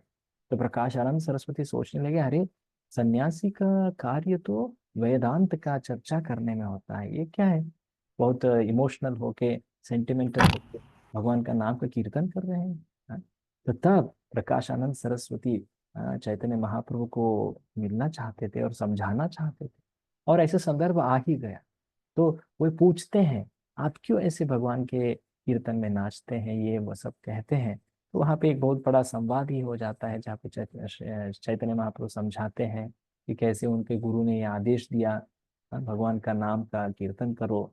हाँ, और जब मेरा ऐसा अनुभव हो रहा था, हाँ, कि मैं अपने आप के ऊपर अपना काबू में खो रहा था, भगवान के नाम का प्रभाव ऐसा हो रहा था, प्रेम का जागृति, तो मेरे गुरु बोले सही है, ऐसे ही करते जाओ, आप भगवान के नाम के प्रति रुचि रखते जाओ। हाँ, और वो करते गए। हाँ, और ये सब वर्णन आता है, और बाद में प्रकाशानंद सरस्वती को चैतन्य महाप्रभु ये समझाते हैं भी कि वेदांत का सही अर्थ तो भगवान के प्रति एक अनन्य भक्ति जागृत करना, और उस अनन्य भक्ति को भगवान के नाम के प्रति जो रुचि है वहां पे हम समझ पाते हैं। तो ये तत्व जो है ये बहुत ही गुह्य तत्व है, इसीलिए यहाँ पे कहा गया है संपूर्ण वैदिक रहस्यवाद का यही चरम उद्देश्य है, मोस्ट कॉन्फिडेंशियल नॉलेज। तो श्रील प्रभुपाद जी इस तात्पर्य का वर्णन बहुत अच्छी तरह से भक्ति के तत्वों को समझाते हैं इस श्लोक से। तो ऐसे जो निष्काम कर्म योगी या बुद्धि योगी जो होता है, वो आत्म साक्षात्कार को लक्ष्य मान के जीवन जीता है। इसीलिए एक आदेश रूप से भगवान आगे के श्लोक में कहते हैं, कर्मण्येवाधिकारस्ते मा फलेषु कदाचन मा कर्म फल हेतुर्भूर् मा ते संगोस्त्वकर्मणि। इसीलिए हे अर्जुन, तुझे कर्म या कर्तव्य करने का अधिकार है, करने का अधिकार है, पर उनके फलों के ऊपर अधिकार तेरा नहीं है। माँ फलेषु कदाचन, क्योंकि फल किस रूप आएंगे इसके ऊपर तेरा नियंत्रण नहीं है, क्योंकि फल के संदर्भ में कई सारे अंश हैं। तू तो एक ही अंश हो, तेरा प्रयास, पर उसके फल को प्रदान करने वाले कौन होते हैं? भौतिक प्रकृति, परमात्मा, है ना। तो माँ कर्म फल हेतुर्भूर्, तो जब तुम कार्य कर रहे हो ऐसे मत सोचो कि इस फल के लिए कार्य कर रहे हो। माँ कर्म फल हेतु, हेतु मतलब उस कर्म के करने के पीछे के कारण। तो कर्म के फल के चिंता करते हुए या इच्छा रखते हुए कर्म को मत करो। ये सब बोला जाएगा तो व्यक्ति सहज रूप से कर्म करना ही छोड़ देगा ना। तो भगवान तुरंत नेक्स्ट लाइन में बोलते हैं, माते संगोस्त्वा अकर्मणि। इसका अर्थ ये नहीं है कि तुझे कर्म नहीं करना है, मैं कर्म नहीं करूंगा ऐसे बोल के आप बैठो मत, ऐसे आसक्त मत रहो।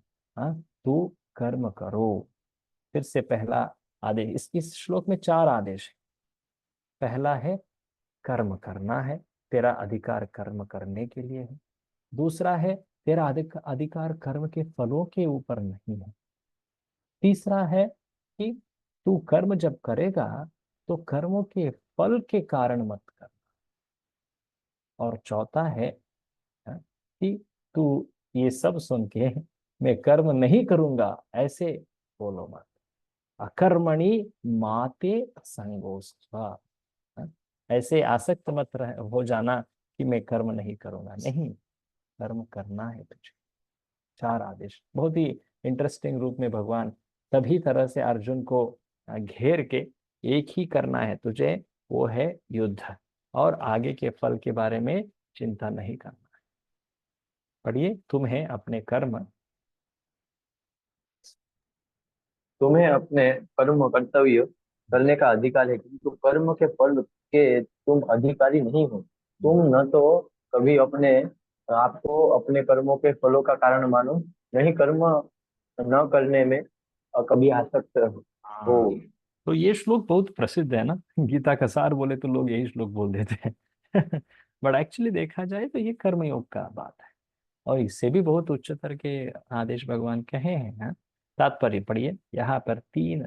हाँ, यहाँ पर 3 विचारणीय बातें हैं। कर्म जो कि स्वधर्म, विकर्म तथा अकर्म। कर्म स्वधर्म के कार्य है जिनका आदेश प्रकृति के गुणों के रूप में प्राप्त किया जाता है। अधिकारी की सम्मति के बिना किए गए कर्म विकर्म कहलाते हैं, और अकर्म का अर्थ है अपने कर्मों को न करना। हाँ भगवान ने अर्जुन को उपदेश दिया कि वह निष्क्रिय न हो, अपितु फल के प्रति आसक्त हुए बिना अपना कर्म करे। तो हमने ये कर्म विकर्म अकर्म हमने पहले भी एक जगह पे सुना है, कहाँ सुना है ना आपने? हाँ, इसी उपनिषद में। हाँ, वहां पे अकर्म का अर्थ थोड़ा अलग था, याद करोगे आप कोई?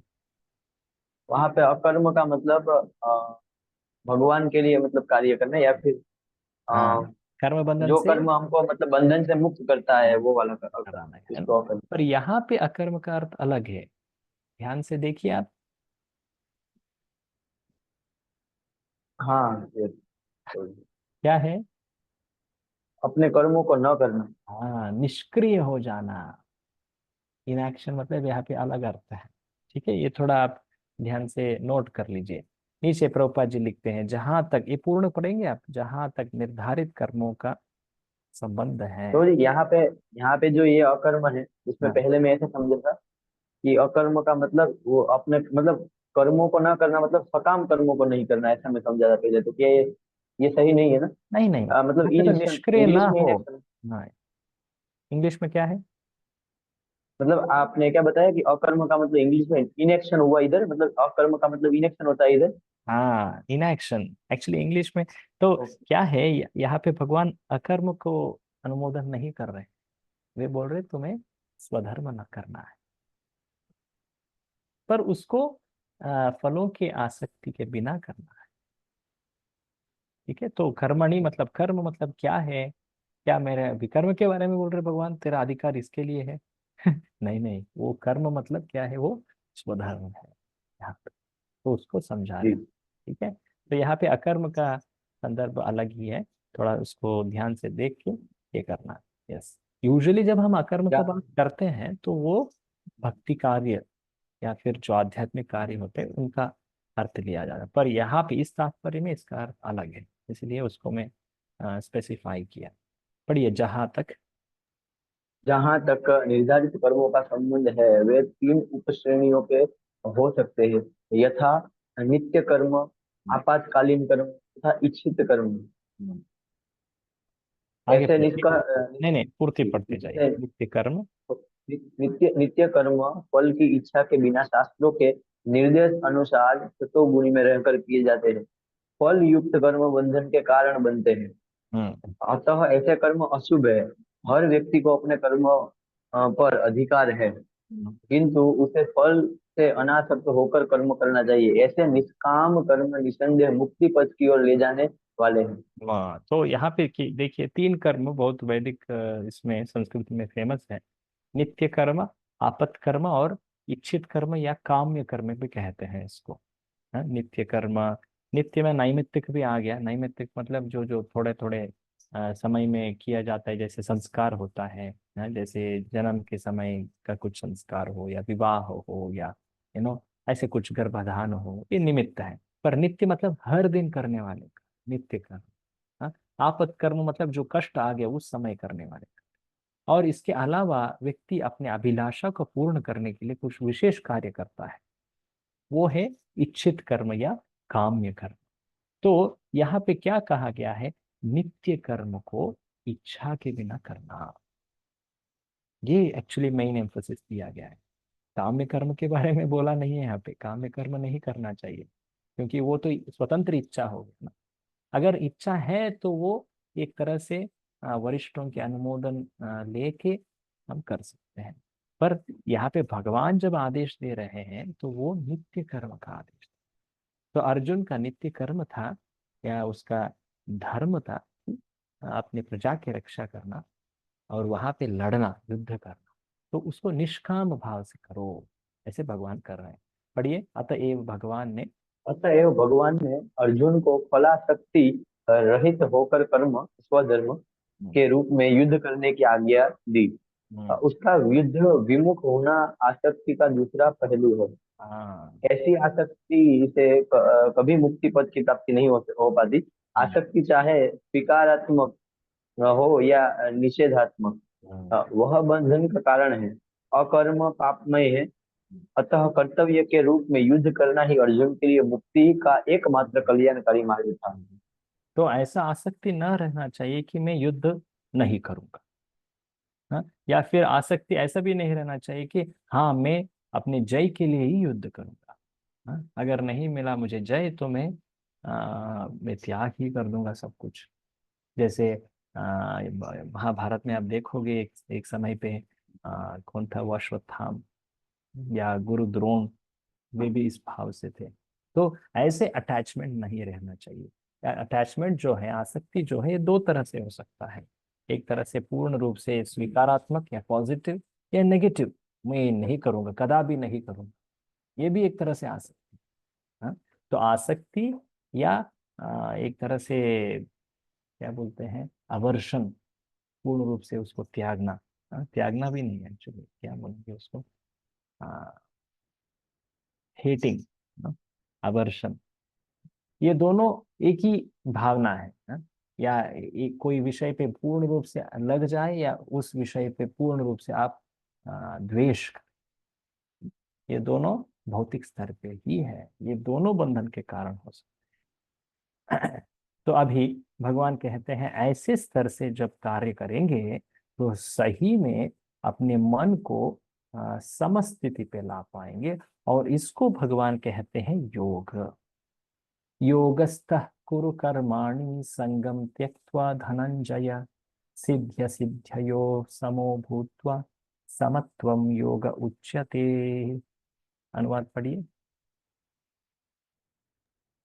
हे अर्जुन, जय अथवा पराजय की समस्त आसक्ति त्याग कर समभाव से अपना कर्म करो, ऐसी समता योग कहलाती है। तो भगवान यहाँ पे योग का अर्थ देते हैं, पढ़िए इसको।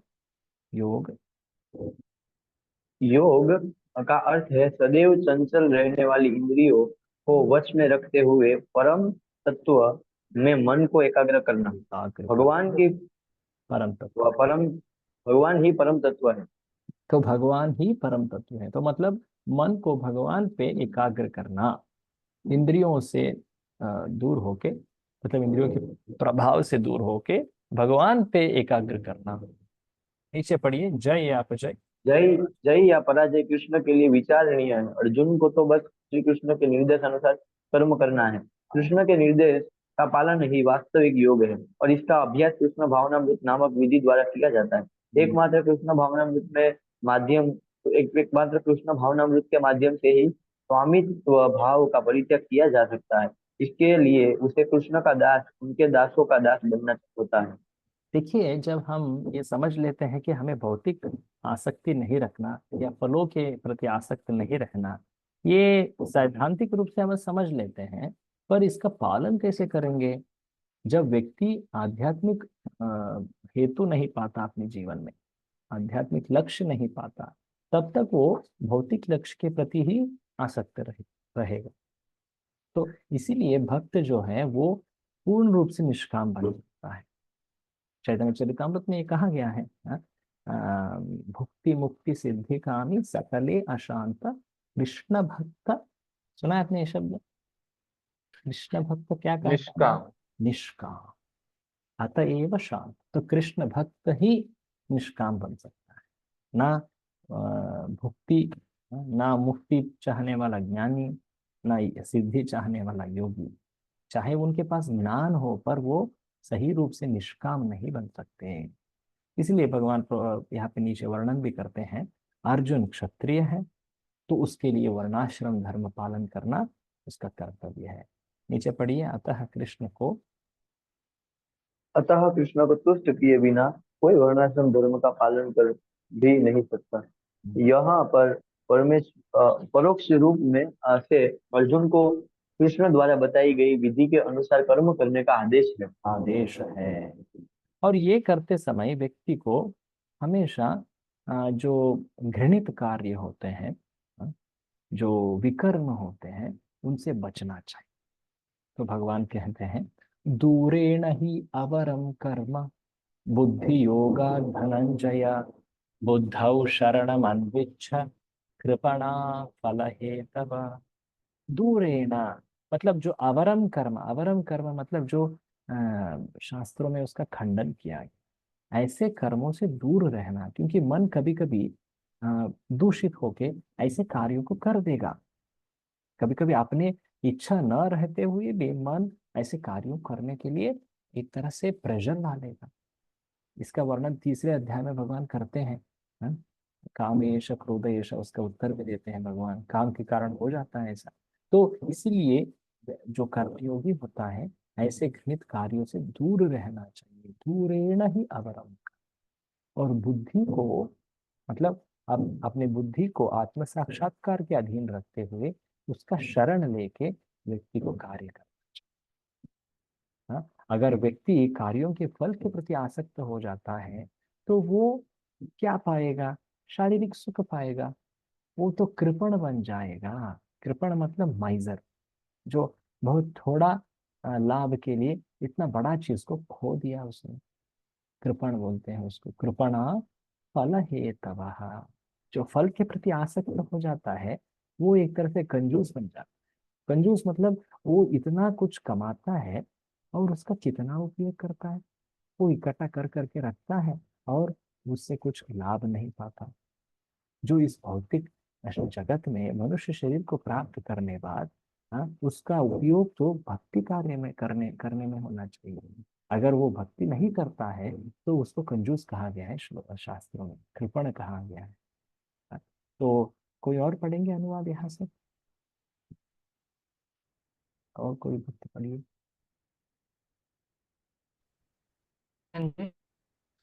के द्वारा समस्त हाँ ग्रहित कर्मों से दूर रहो हाँ और उसी भाव से भगवान की शरण करो। हाँ जो व्यक्ति अपने सकाम कर्म फलों को भोगना चाहते हैं हाँ, वे कृपण है। कृपण है। ये हाईलाइटेड अंश पढ़िए। जीव के लिए ऐसी भक्ति कर्म का सही मार्ग है। हम्म, केवल कृपण ही अपने सकाम कर्मों का फल भोगना चाहते हैं, हम्म, किंतु इससे वे भवबंधन में और अधिक फंसते जाते हैं। हम्म, कृष्ण भगवान के अतिरिक्त जितने भी कर्म संपन्न किए जाते हैं वे ग्रहित है, हम्म, क्योंकि इससे कर्ता जन्म मृत्यु के चक्र में लगातार फंसा जा रहा है, हम्म, फंसा रहता है। अतः कर्म की आकांक्षा नहीं करनी चाहिए कि मैं कर्म का कारण बनूं। हम्म, कृष्ण भावनामृत में हर कार्य कृष्ण की तुष्टि के लिए किया जाना चाहिए। कृपण को यह ज्ञात नहीं है कि देववश या हम्म, कठोर श्रम से अर्जित संपत्ति का किस तरह सब सदुपयोग करे। कृपणों की। कृपण को कृपणों की भांति अभागे व्यक्ति अपनी मानवीय शक्ति को भगवान की सेवा में नहीं लगाते। हाँ, तो कृपण जो होता है वो उसका ज्ञान इतना एक तरह से सीमित होता है कि इतना कुछ उसने कमाया पर उसका सदुपयोग नहीं करता। अंत में तो वो उसको खुद भी नहीं भोग पाता है और अपने परिवार लोगों को भी नहीं देता है ना। तो अपने पास जो संपत्ति है वो है ये मानव शरीर। इसका सही सही उपयोग तो भगवान की सेवा में है। तो ये नहीं करते हैं तो वे कृपण है। शास्त्रों में कहा गया, इनफैक्ट भगवत गीता इसी अध्याय के 7वें श्लोक में भी इसका वर्णन किया गया था। हाँ, कार्पण्य दोषो मतलब कृपण का दोष। कार्पण्य दोष, वहां पे भी ये शब्द आया था, कृपण कार्पण्य। तो भगवान ये करने बाद ऐसे व्यक्ति जो कार्य करता है उसका और वो प्रशंसा करते हैं। उन्होंने पहले कह दिया कि ऐसे जो कार्य करता है वो समत्व या योग पाता है, और अभी वो बोल रहे हैं यही इस जगत में जीने के सही मार्ग है। बुद्धि युक्तो जहातीह उभे सुकृत दुष्कृते तस्माद् योगाय युज्यस्व योगः कर्मसु कौशलम। कुछ कुछ स्कूल्स कॉलेजेस इंस्टीट्यूशंस में ये लाइन को अपने कैप्शन बना देते हैं। अपने पता नहीं आपने देखा होगा क्या है ना, योगः कर्मसु कौशलम। योग सभी कार्यों को करने का कुशलता है। अगर व्यक्ति एक्सपर्ट होना चाहता है तो उसको योग समझना चाहिए। योग मतलब क्या है भगवत गीता के अनुसार? हाँ, वो तो कृष्ण प्रज्ञा है। भगवत गीता के शब्दों में देखा जाए तो पिछले श्लोक में हमने देखा, हाँ, वो योग में स्थित हो, योगस्थ कुरु कर्माणि। अनुवाद पढ़िए, भक्ति में संलग्न भक्ति में संलग्न मनुष्य इस जीवन में ही अच्छे तथा बुरे कार्यों से अपने को मुक्त कर लेता है। अतः योग के लिए प्रयत्न करो, क्योंकि सारा कार्य कौशल ही है। हाँ, तो सारा कार्य कौशल में ही है। इस जगत में जो भी कार्य करते हैं, या पुण्य होते हैं या पाप, जिनसे कुछ प्रतिक्रिया मिलती है, जो हमें उच्च लोकों में ले जाता है या नीचे के लोक। सुकृत दुष्कृत, ये शब्द श्लोक में भी है। हाँ, पर ये दोनों भौतिक है, दोनों भी हमें इस भौतिक जगत में ही रखेंगे। पर ये जो कार्य है, जो निष्काम कर्म योग है, जो बुद्धि योग कहा गया है, ये इससे परे है। इसीलिए उसको कर्मसु कौशलम, इसको योग, ऐसे शब्दों से भगवान इसका गुणगान कर रहे हैं। और भी लाभ क्या मिलता है ऐसे निष्काम कर्म योग या बुद्धि योग से, आगे बोलते हैं भगवान, कर्मजम बुद्धि युक्ता ही फलम त्यक्त्वा मनीषिणा जन्म बंध विनिर्मुक्ता पदम गच्छन्त्यनामयम्। हाँ, ऐसे अगर व्यक्ति कार्य करता है, बुद्धि से कार्य करता है, अपनी बुद्धि को आत्म साक्षात्कार में स्थिर रह के कार्य करता है, तो उसको क्या मिलता है? जन्म बंध विनिर्मुक्ता, जन्म बंधन से, जन्म ये मार्ग जो है, जन्म मृत्यु जरा व्याधि, इससे मुक्त हो जाता है। और पदम गच्छन्ति अनामयम, आध्यात्मिक पद जो अनामय कहा गया है, अनामय मतलब जहाँ पे कुछ रोग, ऐसे कुछ भौतिक त्रुटियां नहीं, कष्ट नहीं, अनामय। आमय मतलब रोग, अनामय मतलब जहाँ पे कुछ पीड़ा नहीं, है ना। गच्छन्ति अनामयम, उस जगत को, उस स्थिति को प्राप्त करेंगे जहाँ पे कुछ भौतिक कष्ट या दोष नहीं है, जो आध्यात्मिक जगत है। तो दो यहाँ पे लाभ दिए गए हैं, वो है जन्म बंधन, जन्म कर्म बंधन से मुक्ति, और आध्यात्मिक जगत की प्राप्ति। अनुवाद पढ़िए इस तरह।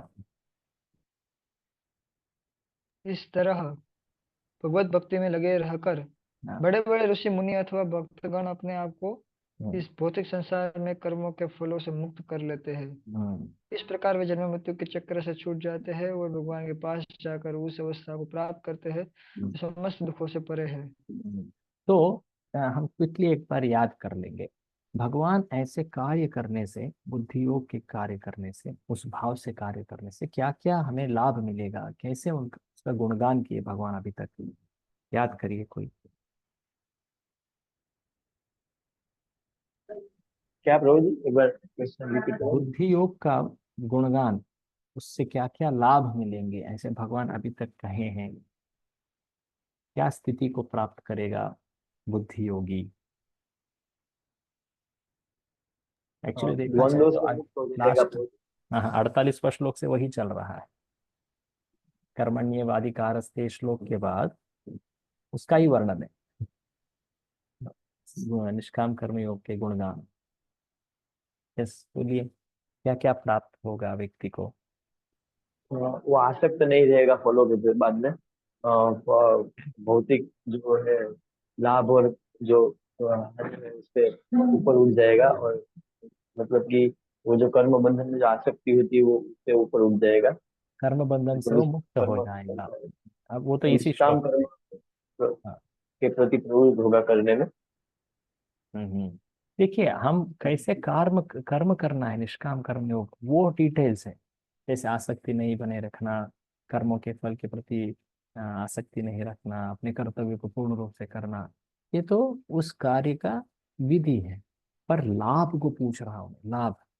जैसे आपने 48वां श्लोक में देखा कि जैसे ये कार्य करता है तो वो क्या प्राप्त करता है?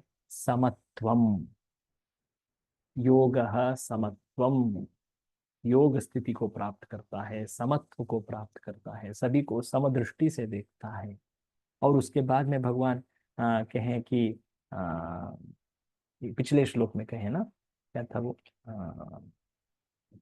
सभी कर्मों की कुशलता यही है, इसको प्राप्त कर लेता है। और इस श्लोक में कह रहे हैं, इस जन्म बंधन, कर्म बंधन से मुक्ति प्राप्त करेगा, और अंततः वो आध्यात्मिक जगत को प्राप्त कर। ये है निष्काम कर्म योग या बुद्धि योग का लाभ।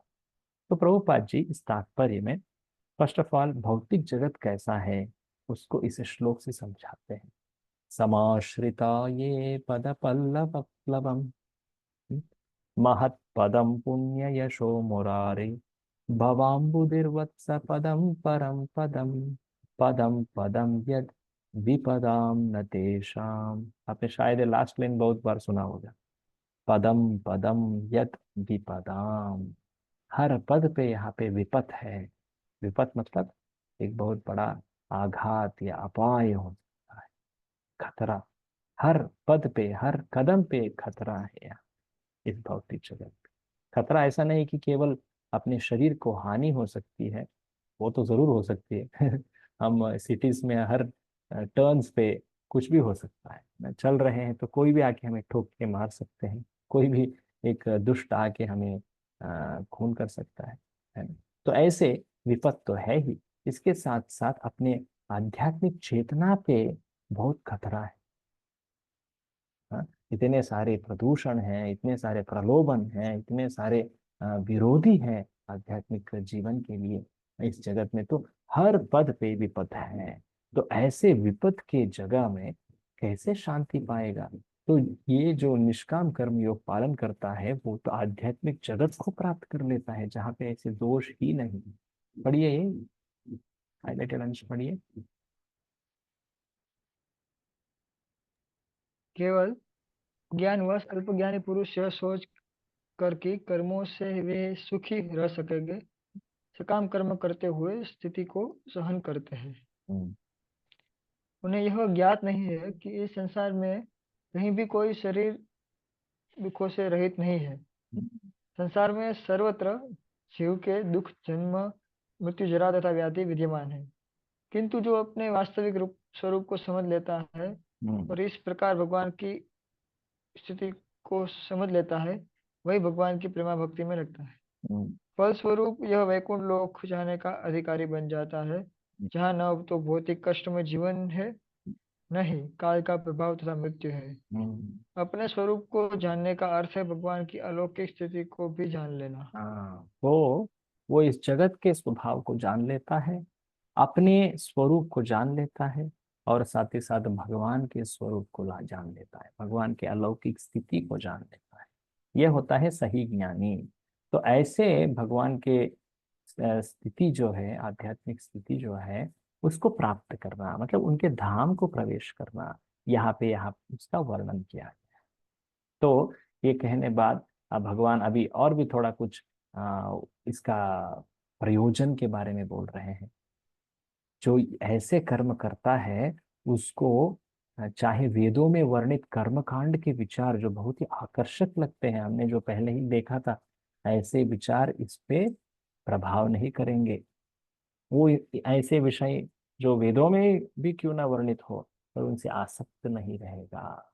यदा ते मोह कलिलं बुद्धिर्व्यतितरिष्यति तदा गन्तासि निर्वेदं श्रोतव्यस्य श्रुतस्य च। हाँ, तो कर्म कांड में स्वर्ग का बहुत बड़े प्रमाण में वर्णन है, बहुत आकर्षक वर्णन है।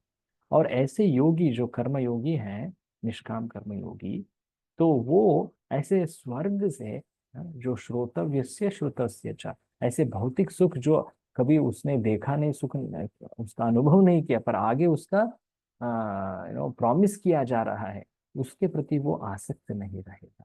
पढ़िए, जब तुम्हारी बुद्धि जब तुम्हारी बुद्धि मोहरूपी सघन वन को पार कर जाएगी तो तुम सुने हुए तथा सुनने योग्य सबके प्रति अन्यमनस्क हो जाओ। अन्यमनस्क हो जाओगे। तात्पर्य। भगवत भक्तों के जीवन में ऐसे अनेक उदाहरण प्राप्त है जिन्हें भगवत भक्ति के कारण वैदिक कर्मकांड से विरक्ति हो गई।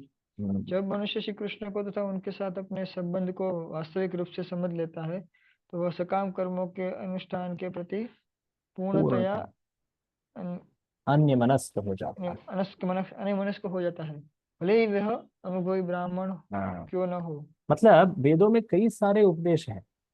हम्म, ऐसा है कि हर एक कार्य कैसे करना है, हर एक पद कैसे रखना है, पूर्ण रूप में उपदेश है। पर जो व्यक्ति कृष्ण भावनामृत पालन कर रहा है वो ऐसे आदेशों के प्रति इतना ध्यान नहीं रखता, क्योंकि उसका मुख्य प्रयोजन तो भगवान की संतुष्टि है। जो अनुकूल है भक्ति के लिए वो पालन करेगा। पर ऐसा नहीं कि उन कार्यों को करने में अपने प्रज्ञा को पूर्ण रूप से वहां डाल दिया और भगवान के प्रति चिंतन को खो लिया। नहीं नहीं। इसीलिए प्रभुपाद जी यहाँ पे माधवेंद्र पुरी जी के एक श्लोक का वर्णन करते हैं। संध्या वंदन भद्रमस्तु भवतो, इसका अर्थ पढ़ लेंगे, बहुत इंटरेस्टिंग वर्स है, आप पढ़िए इसको। हे मेरी त्रिकाल, हे मेरी त्रिकाल प्रार्थनाओं, तुम्हारी जय हो। हे स्नान, तुम्हें प्रणाम है। हे देव पितृगण, अब मैं आप लोगों के लिए तर्पण करने में असमर्थ हूँ।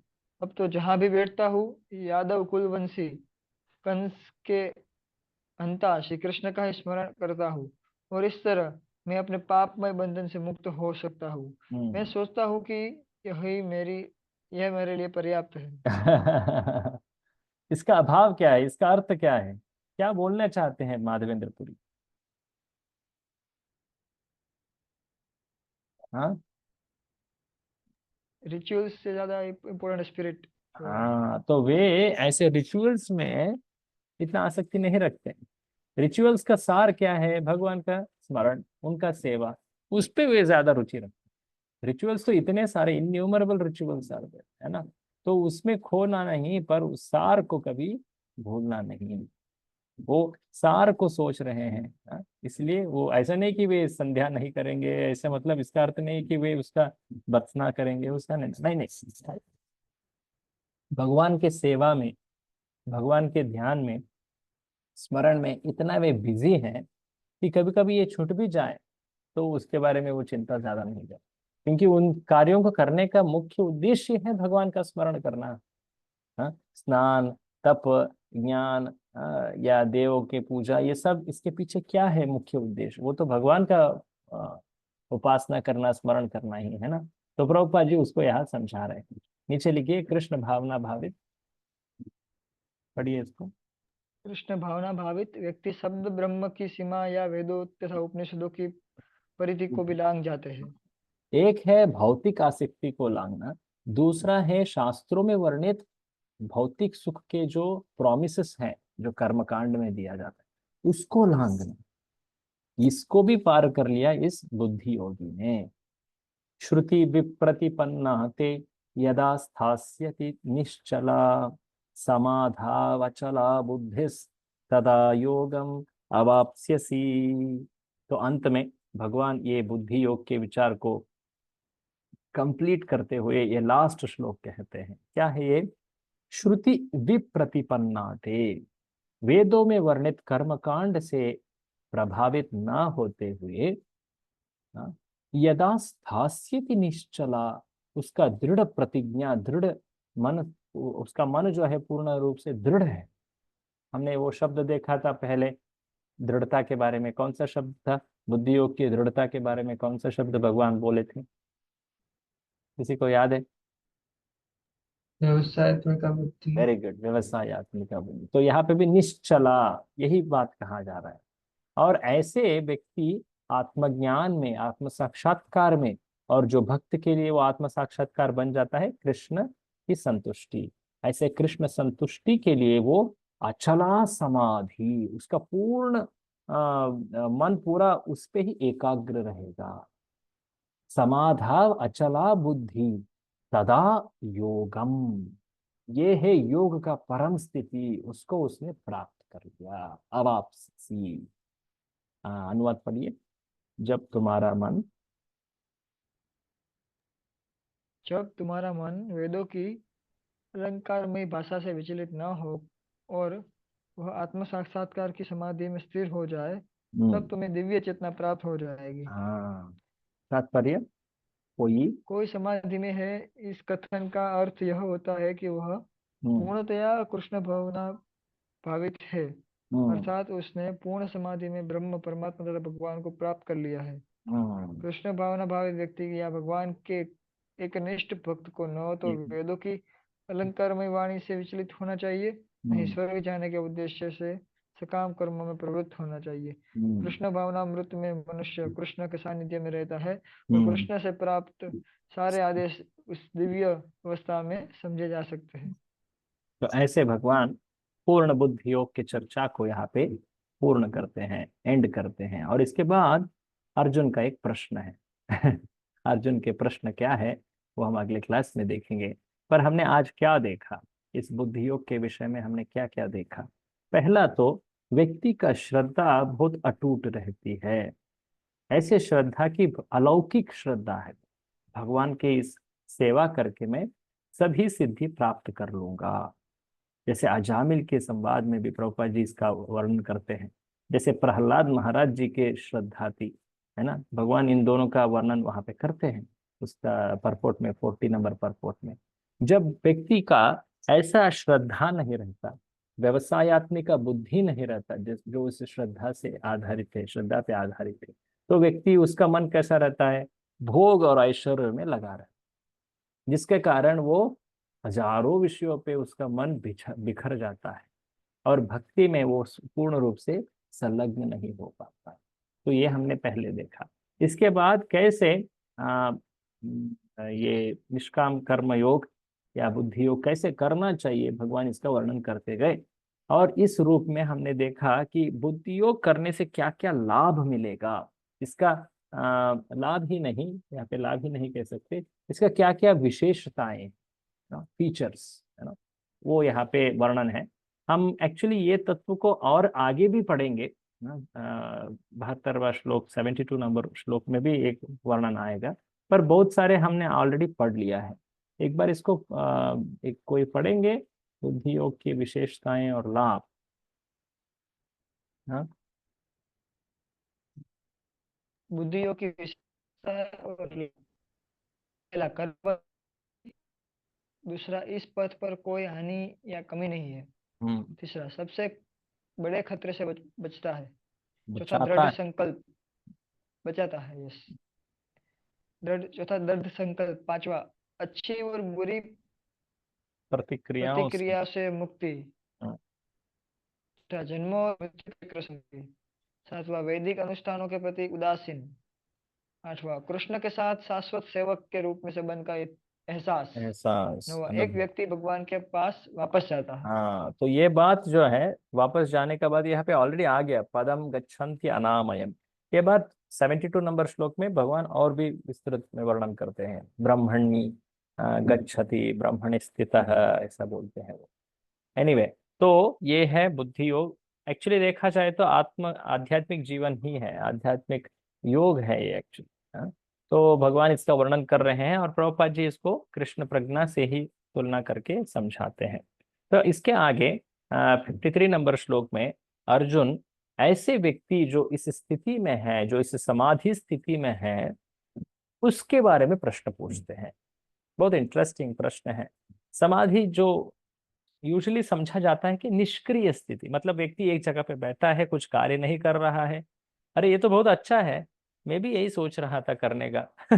युद्ध सब छोड़ के समाधि में बैठ जाओ। हाँ?